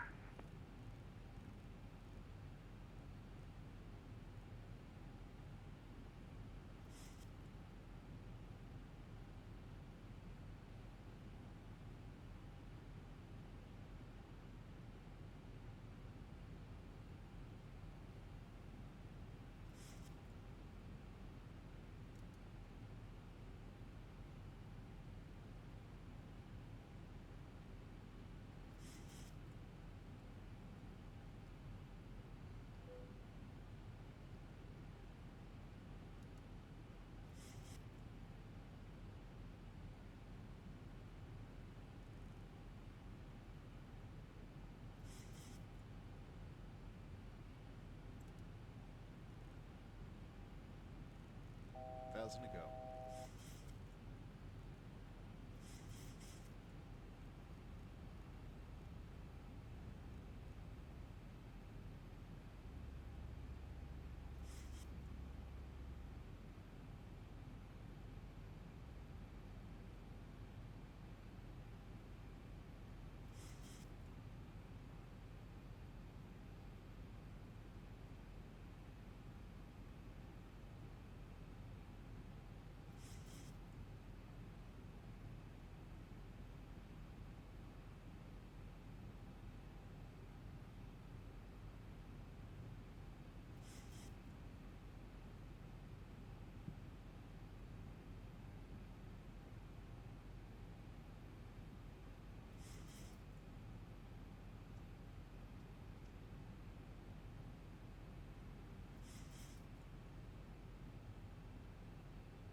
Okay, flaps are full.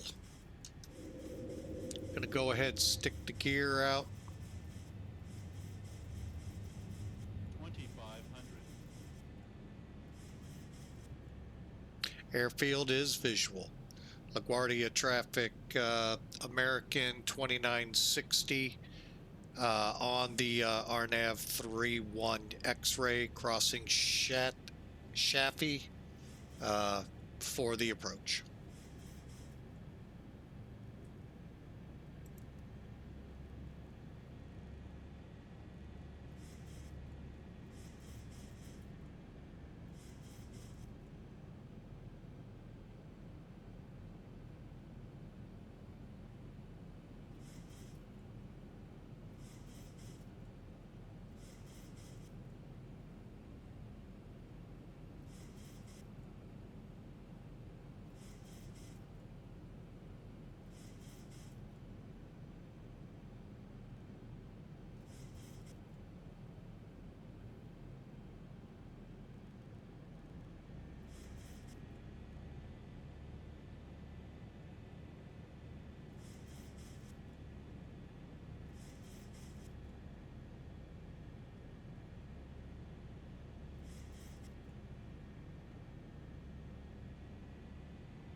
All right, we got the plane.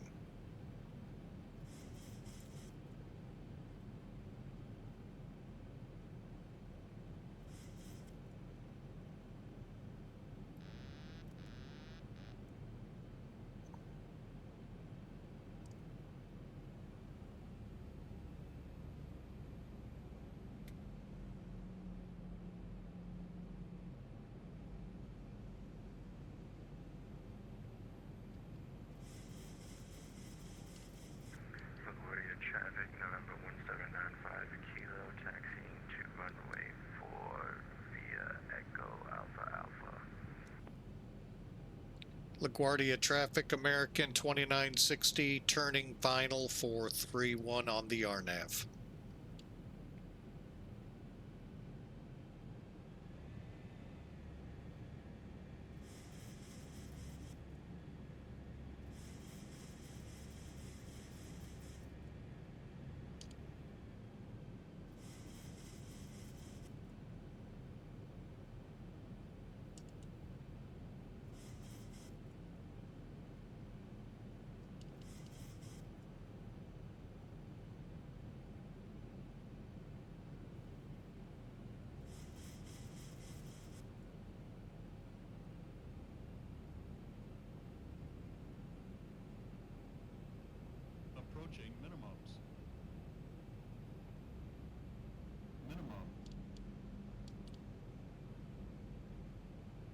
1,000.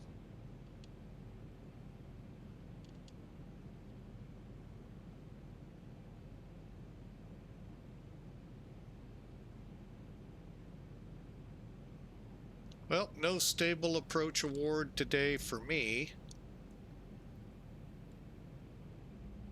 But we're going to get it in this time. 400. 300. 200.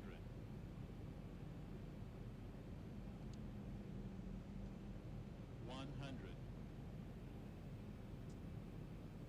40. 20.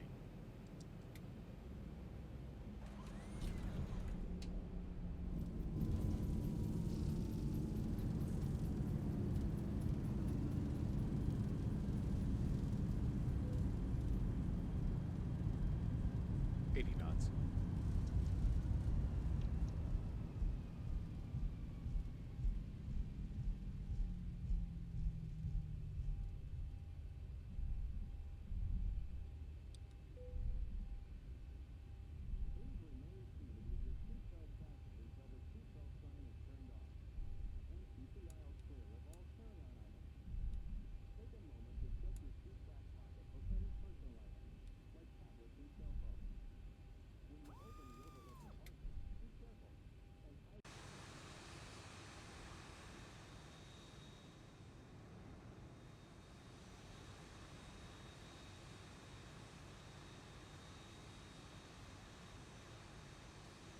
And LaGuardia traffic, American 2960 off runway 31 to the American gates.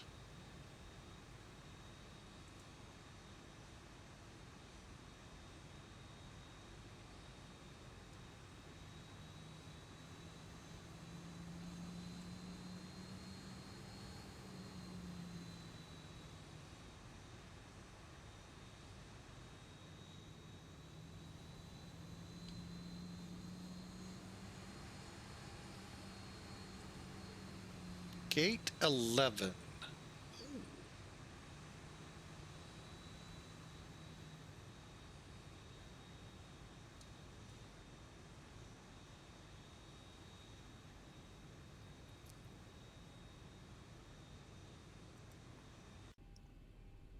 LaGuardia traffic, November 1795 kilo, entering runway 4, taking off with runway heading.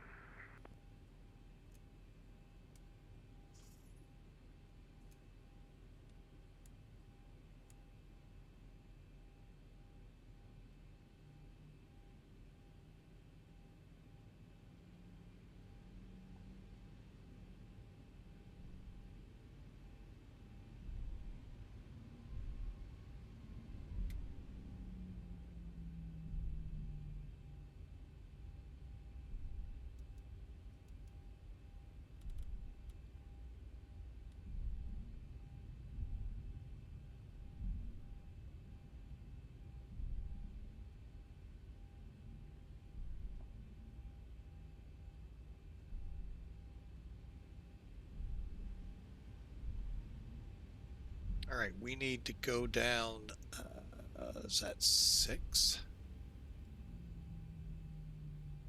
Here's the problem. I don't know the taxiway for that. All right, well, welcome to LaGuardia. I don't know how good or bad that was. Actually, not bad.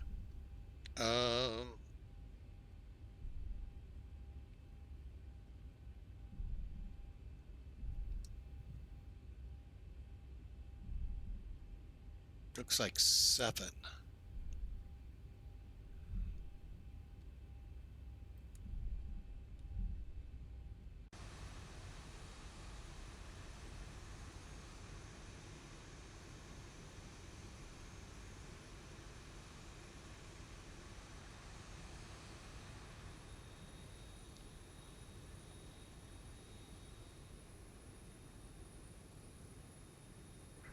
LaGuardia tower, November 1795 kilo,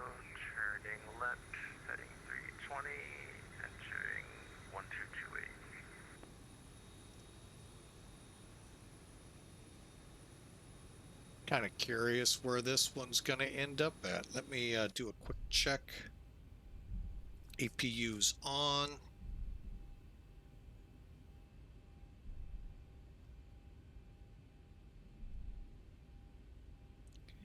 Four units. All right, I think we're good to park it.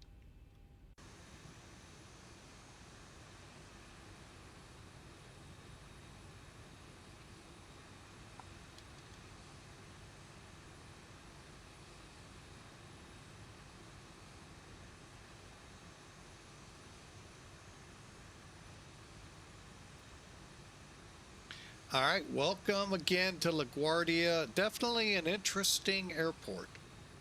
Well, it's got to be. You got Kennedy within 10 miles of it. So that approach is made to fit you in between Kennedy and the runways.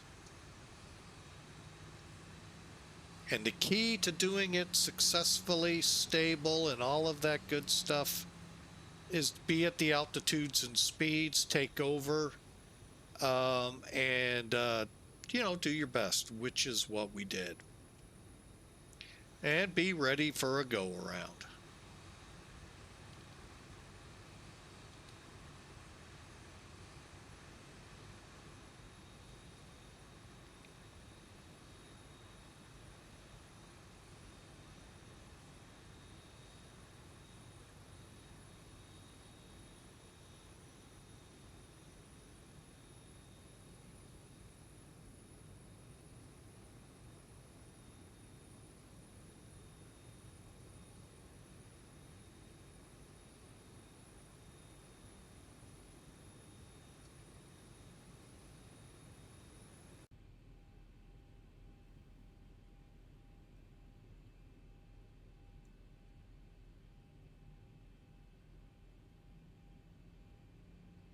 All right.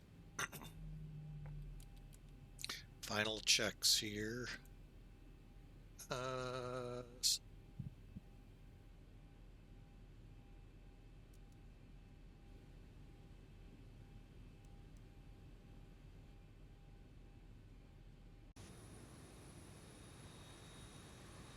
Well, that'll keep the plane cool.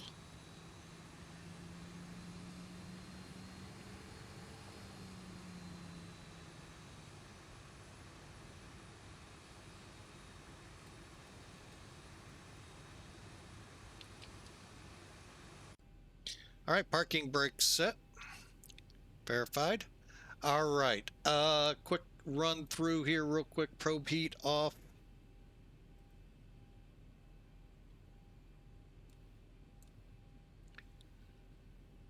APU's on, position lights here lay so. We'll turn the wing lights off now. We'll get the generator on.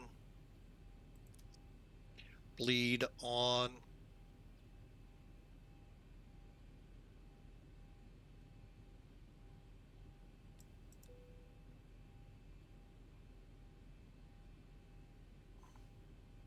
Okay, engine start levers to off. Idle cutoff.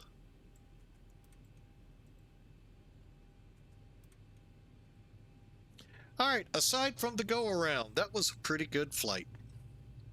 And even the go-around was fun.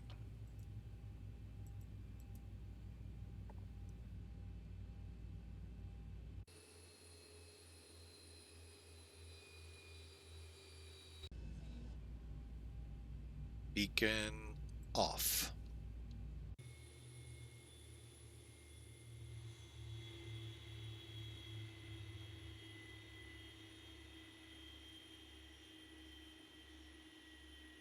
Here they come. Again, I did not push any keys. That is part of Zibo. However, we are going to go here, here, here, and here. Make sure our cabin lighting is good. And passengers deboarding, cargo unloading.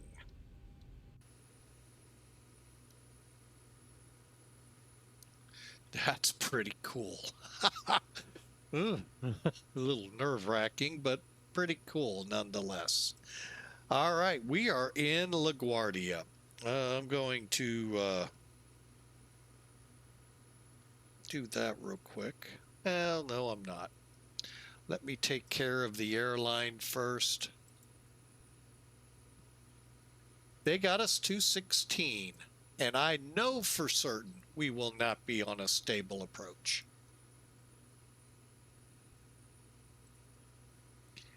But we're going to check nonetheless, being that it was a non-precision approach.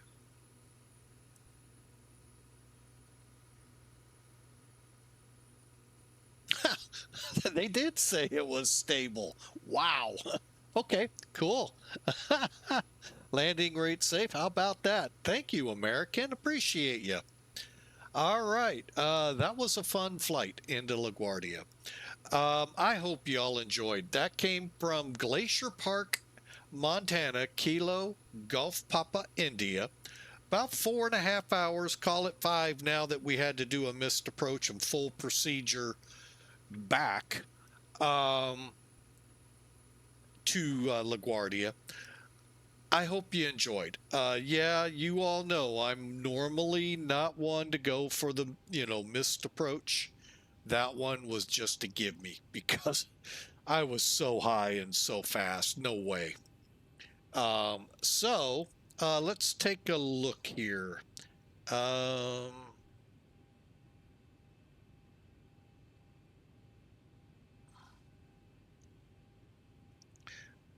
Looks like I won the landing rate touchdown.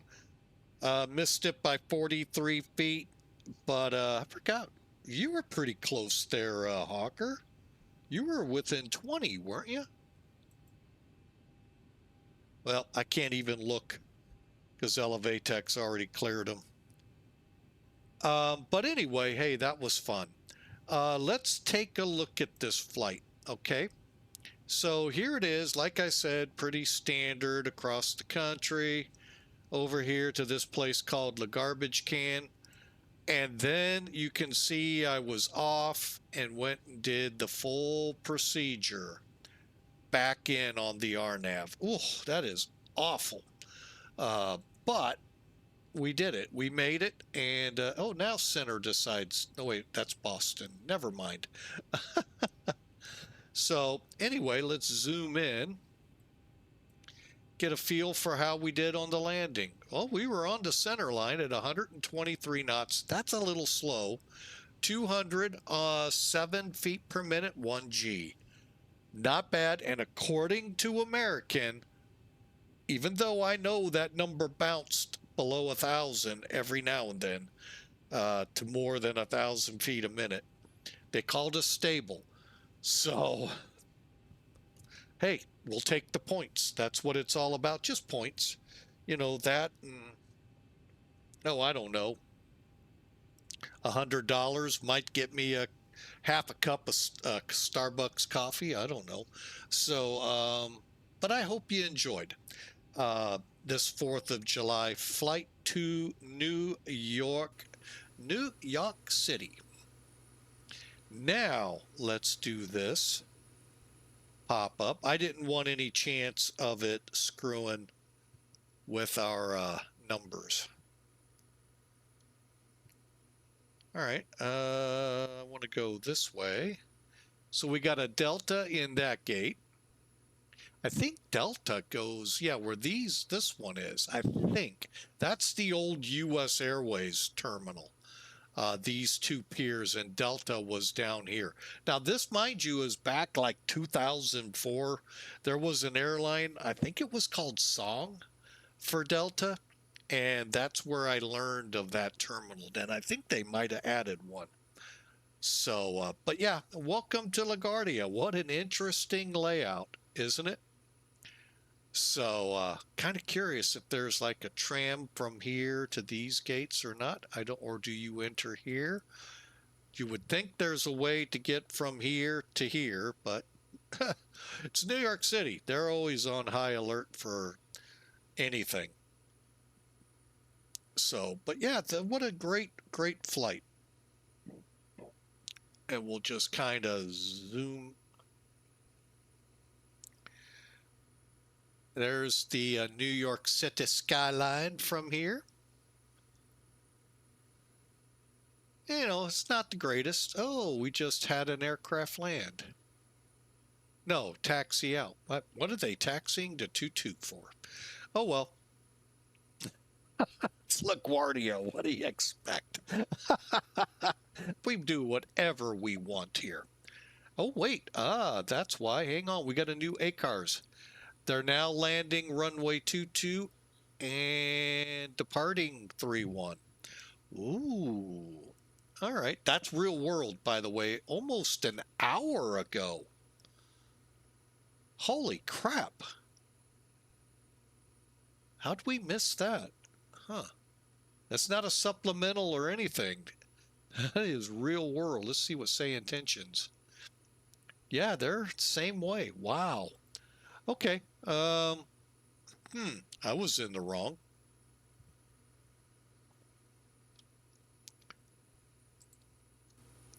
So there you have it, folks. A great flight into LaGuardia from the Glacier Park this Independence Day. I hope you enjoyed the flight. What a great day of flying. And we'll try to get another flight in tomorrow. But I don't know. We'll see how, things are. So for now, want to thank everyone for coming in. Hang on, let me get back to my main screen here. I want to thank Desktop Pilot Society, Hawker 125 for dropping in. I see Pratt PT6. We talked with a lot on the departure and getting up to cruise. Sergeant Yash, we had a nice conversation with. Thank you all for tuning in, and thank you for joining us on this Independence Day. United States has been here 250 years going strong and still got a lot left in her. So I hope you all enjoy tonight. Be safe. If we do stream or on our next stream, we sure want to make sure you're here. And if you are here, that you have all your fingers and toes and limbs, your whole body here. And hope you enjoy. And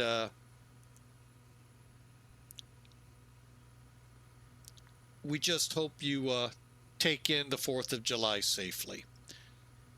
Have a great night, and God bless. God bless the USA. God bless you. We'll see you hopefully tomorrow.